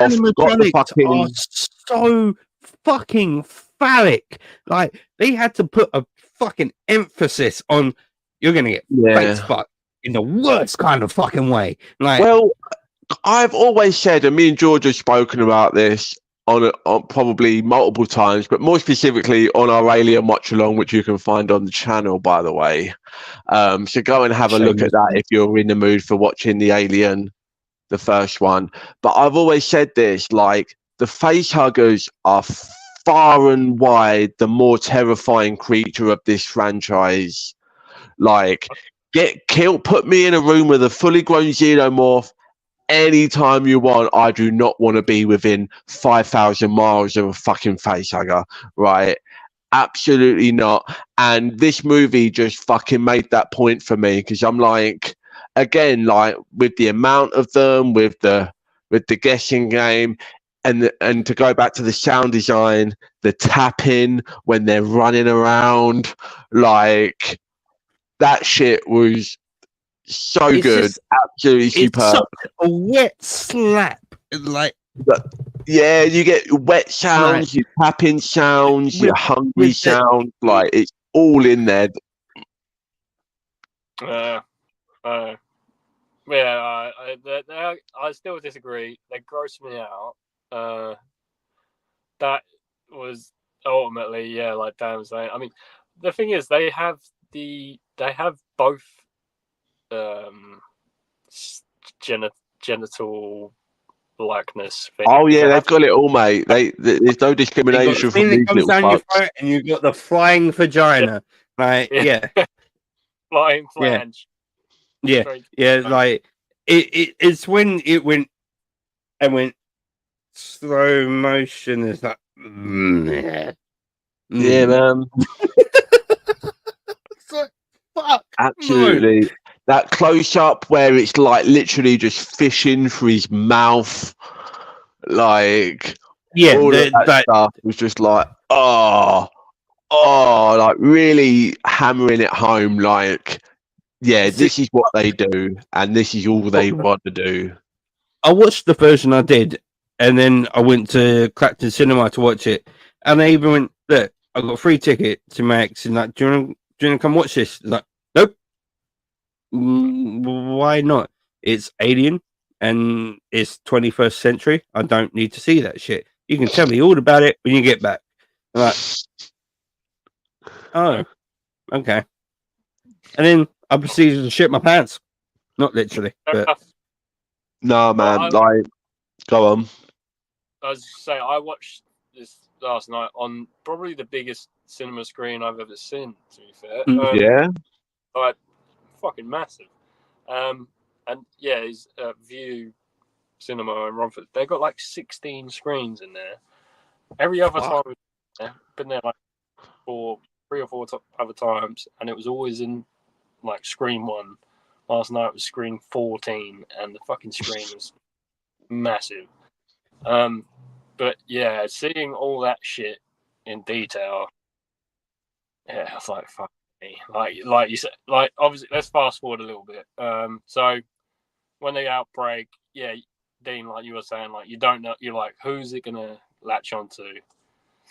And, obviously, you get the fake out, like one guy gets. Yeah, we get a couple of them, and by the time it gets to it, you're like, okay, that's the one. I'm ready. Like, obviously, it's on her face. They're trying to get it off her face, right, as well, which is fun. It is in there, mate. As soon as she stops squealing on that, yeah. Yeah. Do they ever say that, like, explicitly in the other movies? Like, it wraps the tail around the neck so that, and like, you can't, like, no, it's basically like, because it's like a fail. It's like holding someone hostage, right? Like, this is my prey. I'm impregnating this fuck. If you try and stop me, they're dead. I'll fucking kill it. Yeah. I don't know if they ever said that in the other ones, but I think it was sort of subtextually like implied, but there was a couple of things like with like the breeding transformation process where they kind of really said it like overtly, which you would think would ruin it, but I think it did kind of like, it was kind of cool to have it like put forward that way. Every way you think of it, and in a face hugger way, is a fucking violation in every fucking way. Because pretty much, like, and literally, you know, the bottom parts of the face hugger that you see that you think that makes it like aerodynamical, just stops it, like makes it go right. No, that acts as a pair of fucking lungs. That's what I was going to say. Like, breathing. They're like, oh, it's got a thing wrapped around her neck. It's going to straighten. Like, oh, no. You're so naive. You think that's the torture, that it strangles her. No, this fucking thing is it's keeping her alive so that it can do this higher function. And obviously that's where we kind of get Ash come into the picture, or Rook, as they call him. And he kind of becomes sort of the conduit of exposition. And I'm just like, we brought Ian Holm back from the dead with AI. There is definitely AI going on in this process. Now, I'm no fucking artificial intelligence expert. I'm no fucking CGI facial mapping, voice replicating expert. It's AI, call it what you want, but there's AI involved in this. And it kind of irritated me a little bit because, like, we talked about Late Night with the Devil, which got so much fucking backlash for using AI for, like, some of the, like, the flash imagery in between the fucking broadcasts.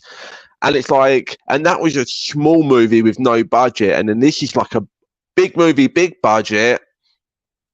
And we're just going to fucking, I don't know. That did kind of shower me a little bit. And I'm just like, and it did take this film into like borderline legacy sequel territory, which I didn't think it was going to be. You know, it was very much marketed like this is just a different movie that takes place in the Alien universe, different crew, same alien. Off you go kind of situation. And as soon as they started looping all that stuff in, I'm like, oh, I don't know. You didn't handle this as well as they could have done. And they just used him for the exposition. And some of the stuff that we get told again is like cool and like interesting, but a lot of it is like he's sort of just explaining the other movies a little bit. You know what I mean? It also seems like someone's come along, and I don't know if it's the director or Ridley Scott, or the director's gone up to Ridley Scott like, you need to fucking fill this in because this makes no fucking sense. Some of it's definitely studio mandated, and some of the extra stuff feels like Ridley Scott like. It feels like when you see some of these different elements in, and we'll talk about it in a second. Some of the other elements from the other movies that were brought in were really cool, but some of them took away from it as well. But did you see his face when like you just see a hole in the floor, and you know that's a dead fucking xenomorph right there, but you see half of a fucking symbiont. But do you see when he goes the first time? Do you see that it's Ash? Yeah, I mean, again, like, I knew it was going to be him long before they revealed it to be him. And then the jump scare that you're referring to is like sort of where they sort of, confirm it or whatever. And I just don't know, like, if you don't, because his character, the way that he's used is sort of designed for, like, if you don't know these movies, but the very use of his character is directed towards nostalgia of those movies. So it's like, well, don't have him be the nostalgia and the exposition for the people that don't get the, you know what I mean? It just felt like But a little bit Ash, of a. Isn't Ash the next one on from the David type? Well, he is, but I think the idea is that throughout the history that all of these different androids or versions of them are in circulation. So it could have been any of them that they used, or it could have been a new actor and just a different just a random new person as a different android, or it could have been, because I thought it would have been cool if it was David, because again we've had 2 movies so far where we've had David, so it's like it could have been sort of like the David trilogy of like the 3 generations of David. Yeah, I thought that would have, if anything, I thought that would have, if you're trying to like use that character to sort of explain things to sort of newer people to the franchise, then it would have made sense to have had it been David, because then that's more likely somebody that they're going to recognize. Yeah, that goes along with the deleted scenes that I actually watched, because I don't have the Blu-ray versions of like Prometheus and Covenant, which I'm now going to have to get, because there's just plot holes that I don't like, and it seems to, like, a lot of it gets explained in the deleted scenes, which is fucking tragic. Which they would have put, in the movie. Massive mixed feelings about Prometheus, and most of them to do with like, they set up so much cool stuff and they don't really answer any of it. This movie, they don't. That really pisses me off. This movie addresses some Prometheus stuff that I was not expecting, and I was like, oh fuck, this actually makes Prometheus a little bit better. And so the way they tied in with the black goo, which is obviously the stuff that, because at the beginning of Prometheus, you've got that engineer who we just see just hanging out on top of a waterfall for no reason, having a little sip of black goo. What this, and we never come back to that in that movie or in Covenant. And then in this movie where they're like, okay, well, this goo is like sort of like the nectar of life, or this is sort of like the source of like. That's what fucking got me and kind of made me a bit mad, because at the end of it, when Ash starts explaining the fucking serum, and I took them their serum from them and made it into God's serum, and like, that's made me a bit angry, because that's fucking lazy. I thought that was cool, man. Like, they're literally circling it all the way back round, so that the thing that humans are now trying to make to try and bring us closer to God is making us, as we see with the other alien that we get to in a little while, it brings us all the way full circle, and we're turning us now into a xenomorph engineer hybrid, and we think it's sort of taken us up in evolution, but all we've really done is we're kind of just bringing ourselves full circle, so we're not really getting anywhere. It just felt fucking cool. It just felt like the new director basically watched the Alien movies, watched Prometheus and the Covenant, and then went, ooh, I know what can stitch this together. Let's get a secret serum that this guy has been fucking creating that's deforming, and find out the molecular structure. This is fucking happened. My main issue with it, I do have an issue with it, is because the way the pregnant girl takes the serum is like, she herself up like fucking heroin. She wasn't there. She wasn't even there when anyone explained what it was. So, for all her intents and purposes, she's dying. She's pregnant. She just sees a Don't thing. she take off? Yeah, she's pregnant. as Don't she far take as her she fucking knows- tail through the chest? As far And as then she fucks knows, off. is a bioweapon, because the last time she was conscious, they were all talking about, oh, this is a place they were using to store weapons or whatever, bioweapons. She's not even around for when they're explaining, oh, this is the next step of human evolution or whatever. And it's just obviously we just needed her to inject it to get to that final act. Yeah, So I but thought that like, was a has little she- bit of a lazy shortcut. But again, the overall because thing of you her don't see. injecting it. She's already been nested. She's already been sucked to the wall. Fucking face huggers had her. As soon as they set up, like right at the beginning when she's brought in, they're like, she's pregnant. I'm like, this is going to play in, obviously, because the whole Alien franchise is about maternity and sexual reproduction, right? So I'm like, oh, okay, well, obviously that's going to play in. And the way that I thought it was going to play in was like, she's already pregnant, therefore the alien, the face huggers won't touch her. Which I thought was going to be the sort of payoff, because I thought she was going to end up being like the final girl. Because you know how in the first Alien, you don't really know Sigourney Weaver's going to be the main character until like an hour into the movie, right? So I thought they were going to go for that. And they don't do that. But they do sort of imply it, because when you find out later that she's like stuck to the wall and she's being cocooned, but they haven't impregnated her. So I think the subtext was, they left her alone because she's already got something in her, so we can't use her as a receptacle. By this time, she's already had the first dose, and then it's after that. Before she's even had the dose of the gear, when she's like, all glued up to the wall, I think the reason they didn't put. Yeah. Did he say he had to? What's he done? So I think the reason that they hadn't implanted her was because she was already pregnant. So I liked that aspect of it, even though it's more subtextual. Yeah. But yeah, so she gets the gear, the goo, whatever. How do you feel about the big third act?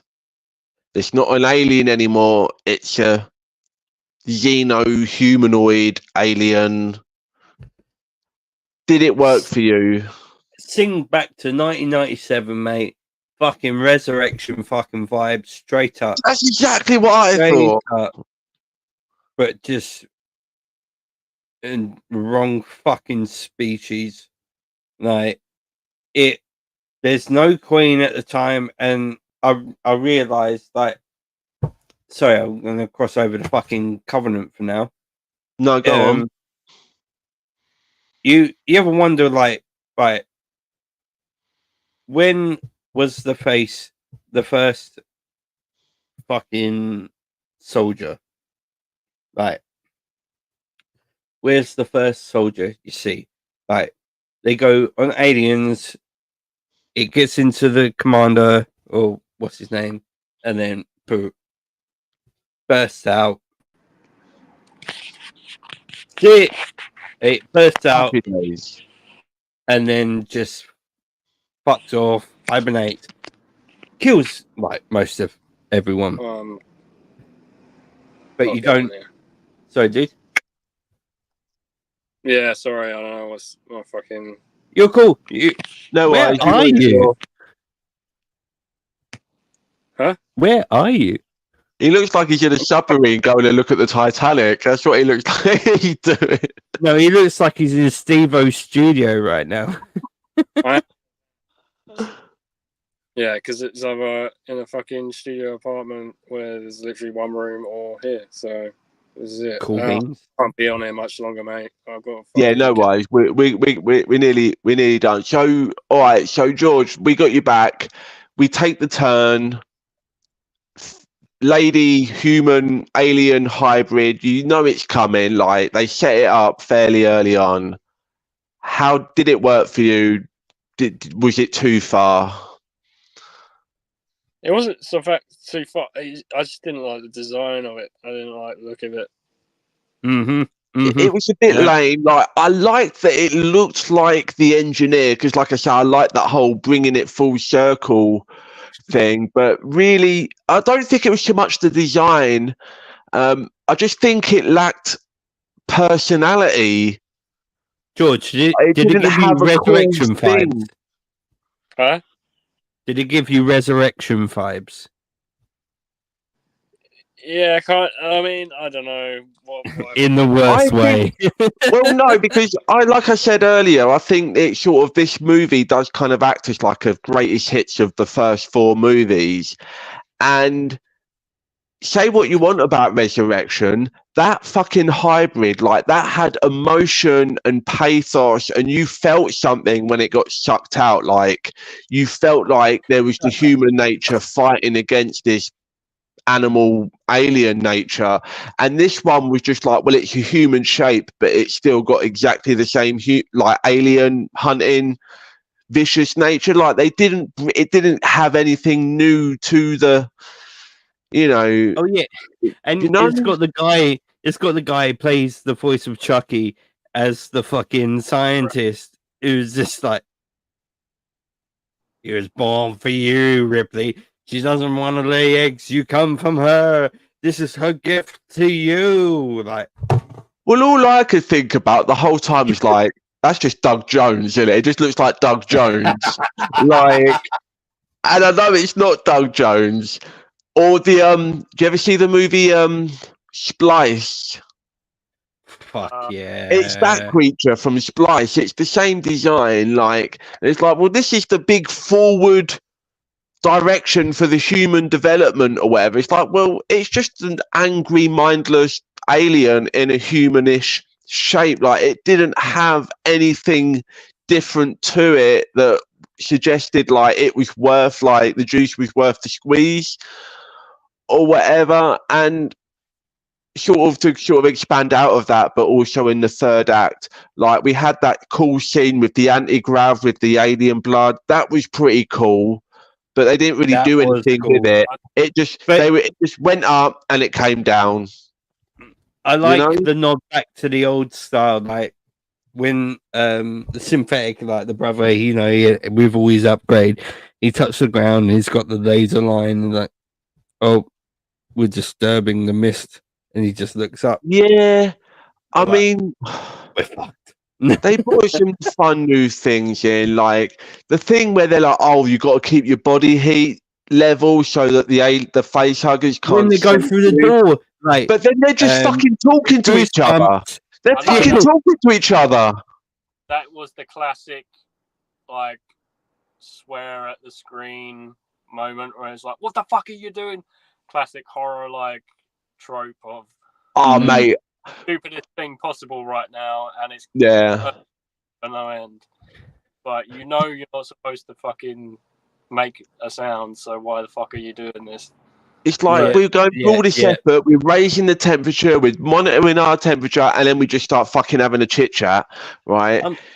I'm sorry, but if you whip someone, and like from our universe, and like you end up going on this fucking trek that you would never go on in fucking any way, shape, or form, but you end up fucking there, and you've seen all the movies, everything to do with this universe. You just bitch like every fucking one of them. It's like, stop being stupid. All right, and talk about things that annoy us, right? And I'm gonna mention this. I'm gonna talk about this last character because I want to mention Andy a little bit more. So I'm going to lead into this, right? You talk about like things from the old, and they're like the swearing and like bringing in the different lines or whatever. When he says "get away from her," I was like, stop it there. I was like, that would have been perfect because he's an android, right? He's all proper and prim and proper, right? So if he would have just said "get away from her," that would have been enough. But then they leave that big old fucking pause, and then he goes, "You bitch." I'm like, that is so out of character, right? Now, regardless of what version of the android he is, like, that was, again, like, legacy sequel, like, cliche. Like, I just didn't need that at all. I was like, that was so fucking annoying that he had. It would have just been funny or cooler if he just said get away from her, because he said it in sort of like a polite way, like an android would. I was like, it would be funny if he said it without the bitch, but they had to add the bitch, and that really annoyed me. The same with But like, go on. Fucker. That woman in whichever film that was. Yeah.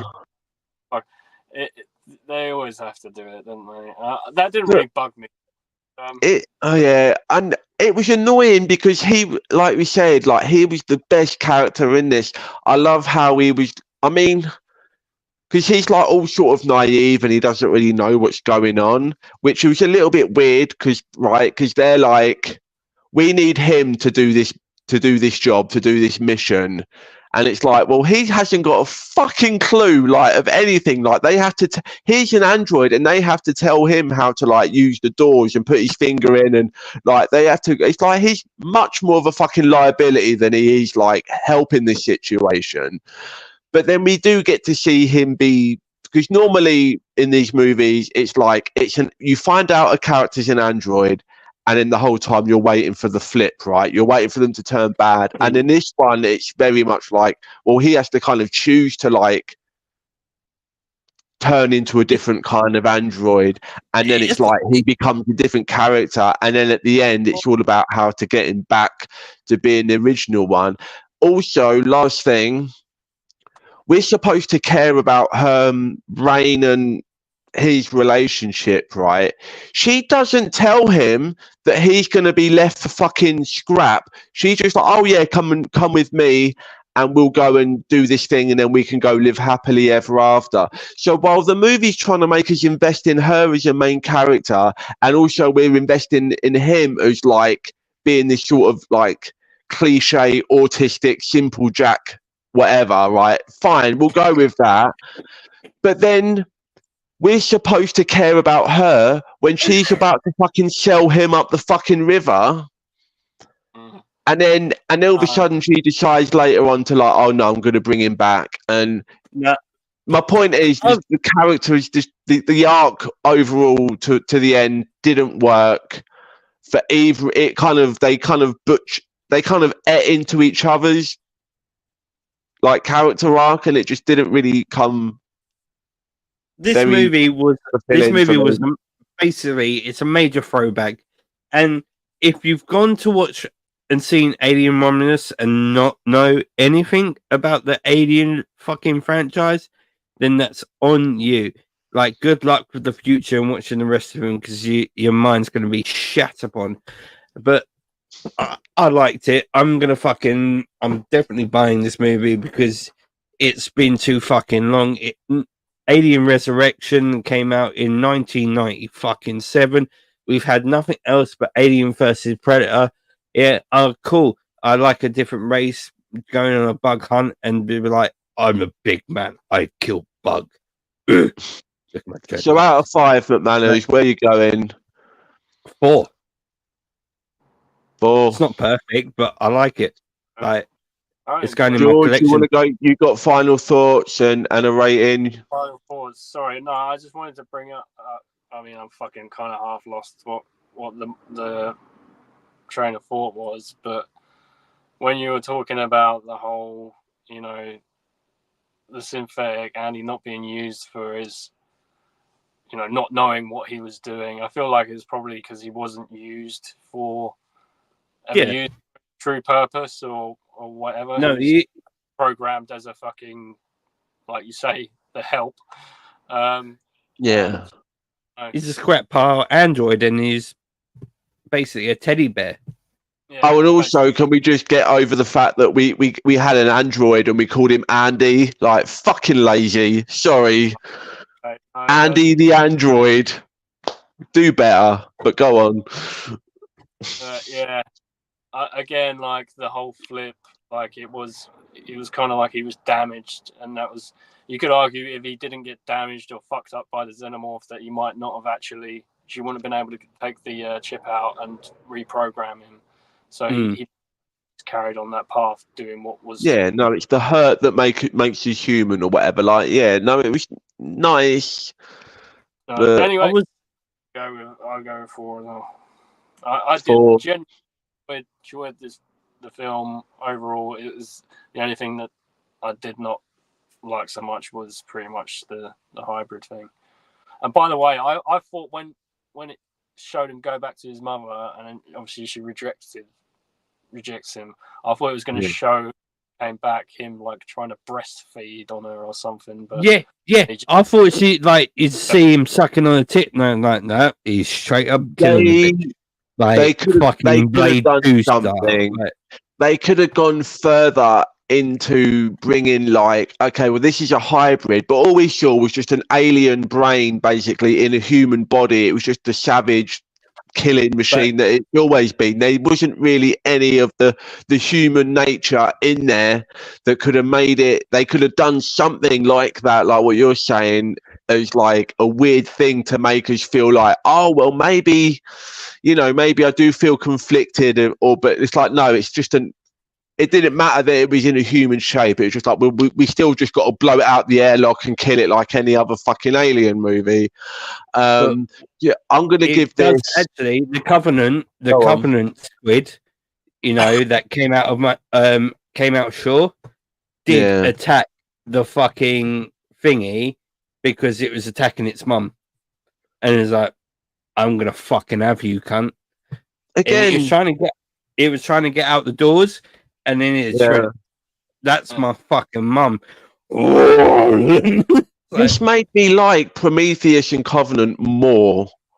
Not only because it did things plot-wise that sort of tied into those and sort of fleshed them out a little bit, but also because, like, I don't know, I just felt like some of the writing choices in this, it wasn't, even though it did like a crazy new creature, the themes weren't as ambitious as they could have been.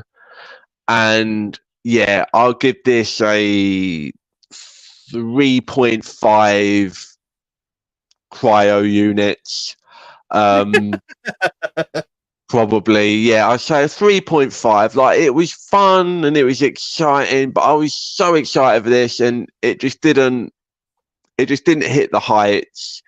And between all the sort of nostalgia bait, legacy sequel cliches, and then the underdeveloped, like, what puts it up for me is the space CGI. I've got to say, the space scenes just fucking made it for me. Where they crashed the whole state, fantastic.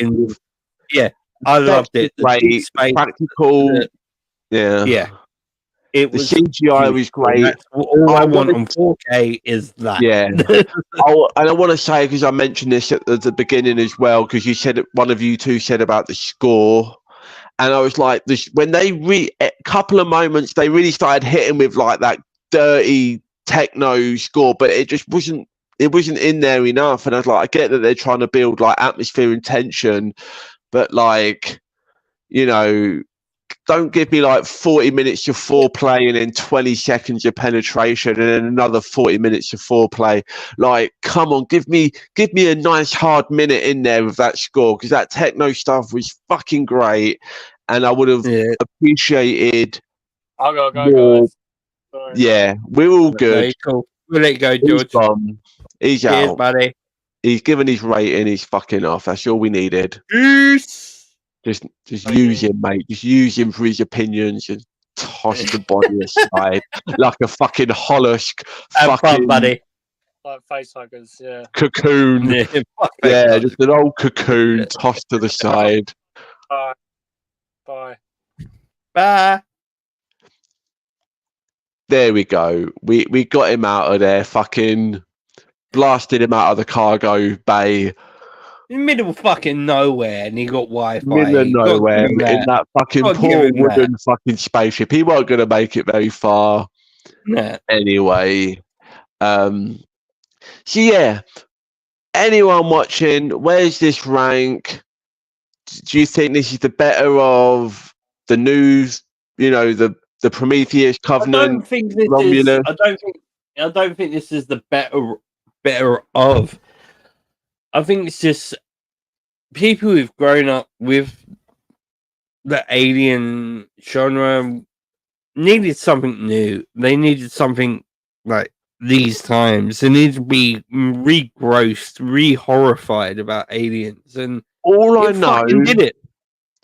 all I know at the moment, right? If I'm including the 4 original Alien films, Prometheus, Covenant, and the AVP movies, which I like, if I was to put this in that whole list, which it is, right? All I know right now is that this is better than Alien 3. I was just about to fucking say that. That's all I can say definitively. Because I think I was Alien just- 4 is better than Alien 3. Yeah, it is so I much think- better than Alien 3. Alien 3 is just fuck. You're Yeah. in prison and you're waiting for a xenomorph to kill everyone. Like, Alien 3 is the worst Alien movie that's ever been made. But And they this didn't one is better than that one. I don't know if it's better than any of the other They- ones. So this like- might be the second worst Alien film, in my opinion. motherfucker, why did they got out of such a bad fucking situation? Yeah, it almost encroaches on fucking 40k territory because there's nothing good in this universe. There's only worse. So that definitely falls in the category of this. Like, they escaped, bitch killed a fucking queen, blew the fucking planet. Well, a sizable hole in the fucking planet. Fucked off on a lifeboat, which she now considers a daughter, and then she's definitely gonna fuck the army guy, and then they all fucking drown on re-entry. Like, Mate, before this film, I would have said that Alien 3 was the worst. I would have said that Prometheus was probably the second worst. But because of the stuff that they did in this movie, it kind of tied a lot of that other stuff up. All because the main issue with Prometheus was that it was just like all these loose ends, you know? And the fact that they kind of brought it all together in this one pushes Prometheus up the line, and this one takes its place. So they cut again, it was so fine. much It was shit out of fine. I was Prometheus. a little bit disappointed because I was really excited to see an Alien movie in the theaters, and it just wasn't. It weren't that deep, bruh. But if you think it was, comment, let us Was know, me. tweet us, It's just real to me, Instagram damn us, it. Facebook, whatever you like. Which Alien We are here. rises? Which is the apex predator of the Alien movies? Right. Prometheus, Covenant, 3, Resurrection, whatever, you know, because obviously the first two, Aliens, like, but maybe you don't think that's the best one. Maybe you No, there's going to be you like people one out of the there who outrights. don't. Oh, there's who going to be put someone in there. up in that. I mean, Yeah. if you are that someone, don't think that we're besmirching you. We want to hear about it. So We're not. comment We under grew up on this shit, video. and we're happy to watch this latest movie. But fucking hell. I mean, is it the last one? No, it's not. No, the latest. The latest. But is If it it's though? going to be the fucking last one, I'll be so pissed. There's This so is many making money. plot holes, it's This is making good unbelievable. money. I think it cost like 70-ish million to make. I think it's already past 100. So No, it's profitable. Oh, I did this. I got rid of it. Fuck me. We're probably going to get Yeah. another one of these, I reckon. And if it ties them all in, or if it's just like an individual offshoot, I'll be there for either one, you know? But we'll see. Hopefully there's more than 5 victims. You know, maybe we just finish out on a big, you know, colonial marine blowout kind of situation. It made worldwide, yeah. Budget 80 million. Yeah. Domestic open didn't even make half of that. Yeah, but I think Worldwide. worldwide so far, I think it's crossed 100. I think you've got the numbers. It made 30%, Dean. It just made its money back. Yeah, but it'll be fine, you know. But this will be out for another few weeks. There's not really a lot else coming out. Worldwide 102. So Yeah, so you know, it's made its money back, and in the next couple of weeks, it would have had a nice little extra chunk of change to throw in its pocket. You know, Yeah. It's not like blowing billions off the doors like Deadpool and Wolverine did, but then that movie would have cost like 3 times what this cost. You know, so to keep it sort of in perspective, I think this will do fine. I think the word of mouth is good. People are hungry for sort of. Well, there's no way a fucking Aliens movie is getting over £1 billion. No, it's Like, never going to happen. no. But this is a nice, tidy little profit, and hopefully it'll be doing enough to keep them at least thinking about making another. Because I would want to go and see another one. I would definitely see another one. I'd like this guy, who directed Romulus. I'd like him to do a Jeepers Creepers. Because after the There's a franchise that they could bring back. I'm not sure if they will. I like the third one. After the fourth one was B movie shit. I didn't know they did a fourth one. It's B-movie. I think we've had 3 of these new Alien movies now. We've had a couple of new Predator movies in the last 10 years. You know what needs to happen. Yeah, one more time. I don't care if everyone hated them. I don't care if the critics hated them. I don't care if the box office weren't that good. Now is the time. Both of these franchises are at the highest peak they're ever going to be since their inception, right? Since they need to fill originated. in every fucking blank space, mate. One more time. Like Blink 182, one more time. I want an AVP. Go on. Just finish all of these out. One more AVP, modern day, good, hopefully. They and could do an AVP and then we never see these franchises again. Together. They could do an AVP. They could try. Yeah, one Absolutely. more. Could tie every fucking thing together to make everyone who's like, oh, that's a plot hole. One more AVP. Shut the fuck up. Here's this movie. Just a good AVP. And then we never see an Alien or a Predator movie ever again. I will be fine. Move forward, new creatures, new stuff, new concepts, new worlds, like different monsters, different aliens, a more original, smaller budget stuff like what Alien did and what Predator did back in the day. There's only, again, the nostalgia limits is like, they've done enough. We've had our Ash. We've had our fucking, face huggers. We've had the origins. We've had the aftermath. We've had it all. No more.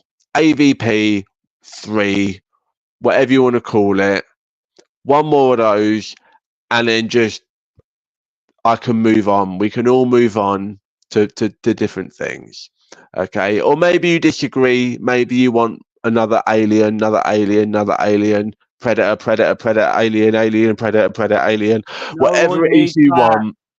No one needs that. Can we please just get a fucking human who knows how to beat the shit out of both fucking races? Now you've got a hybrid McMahon who's running.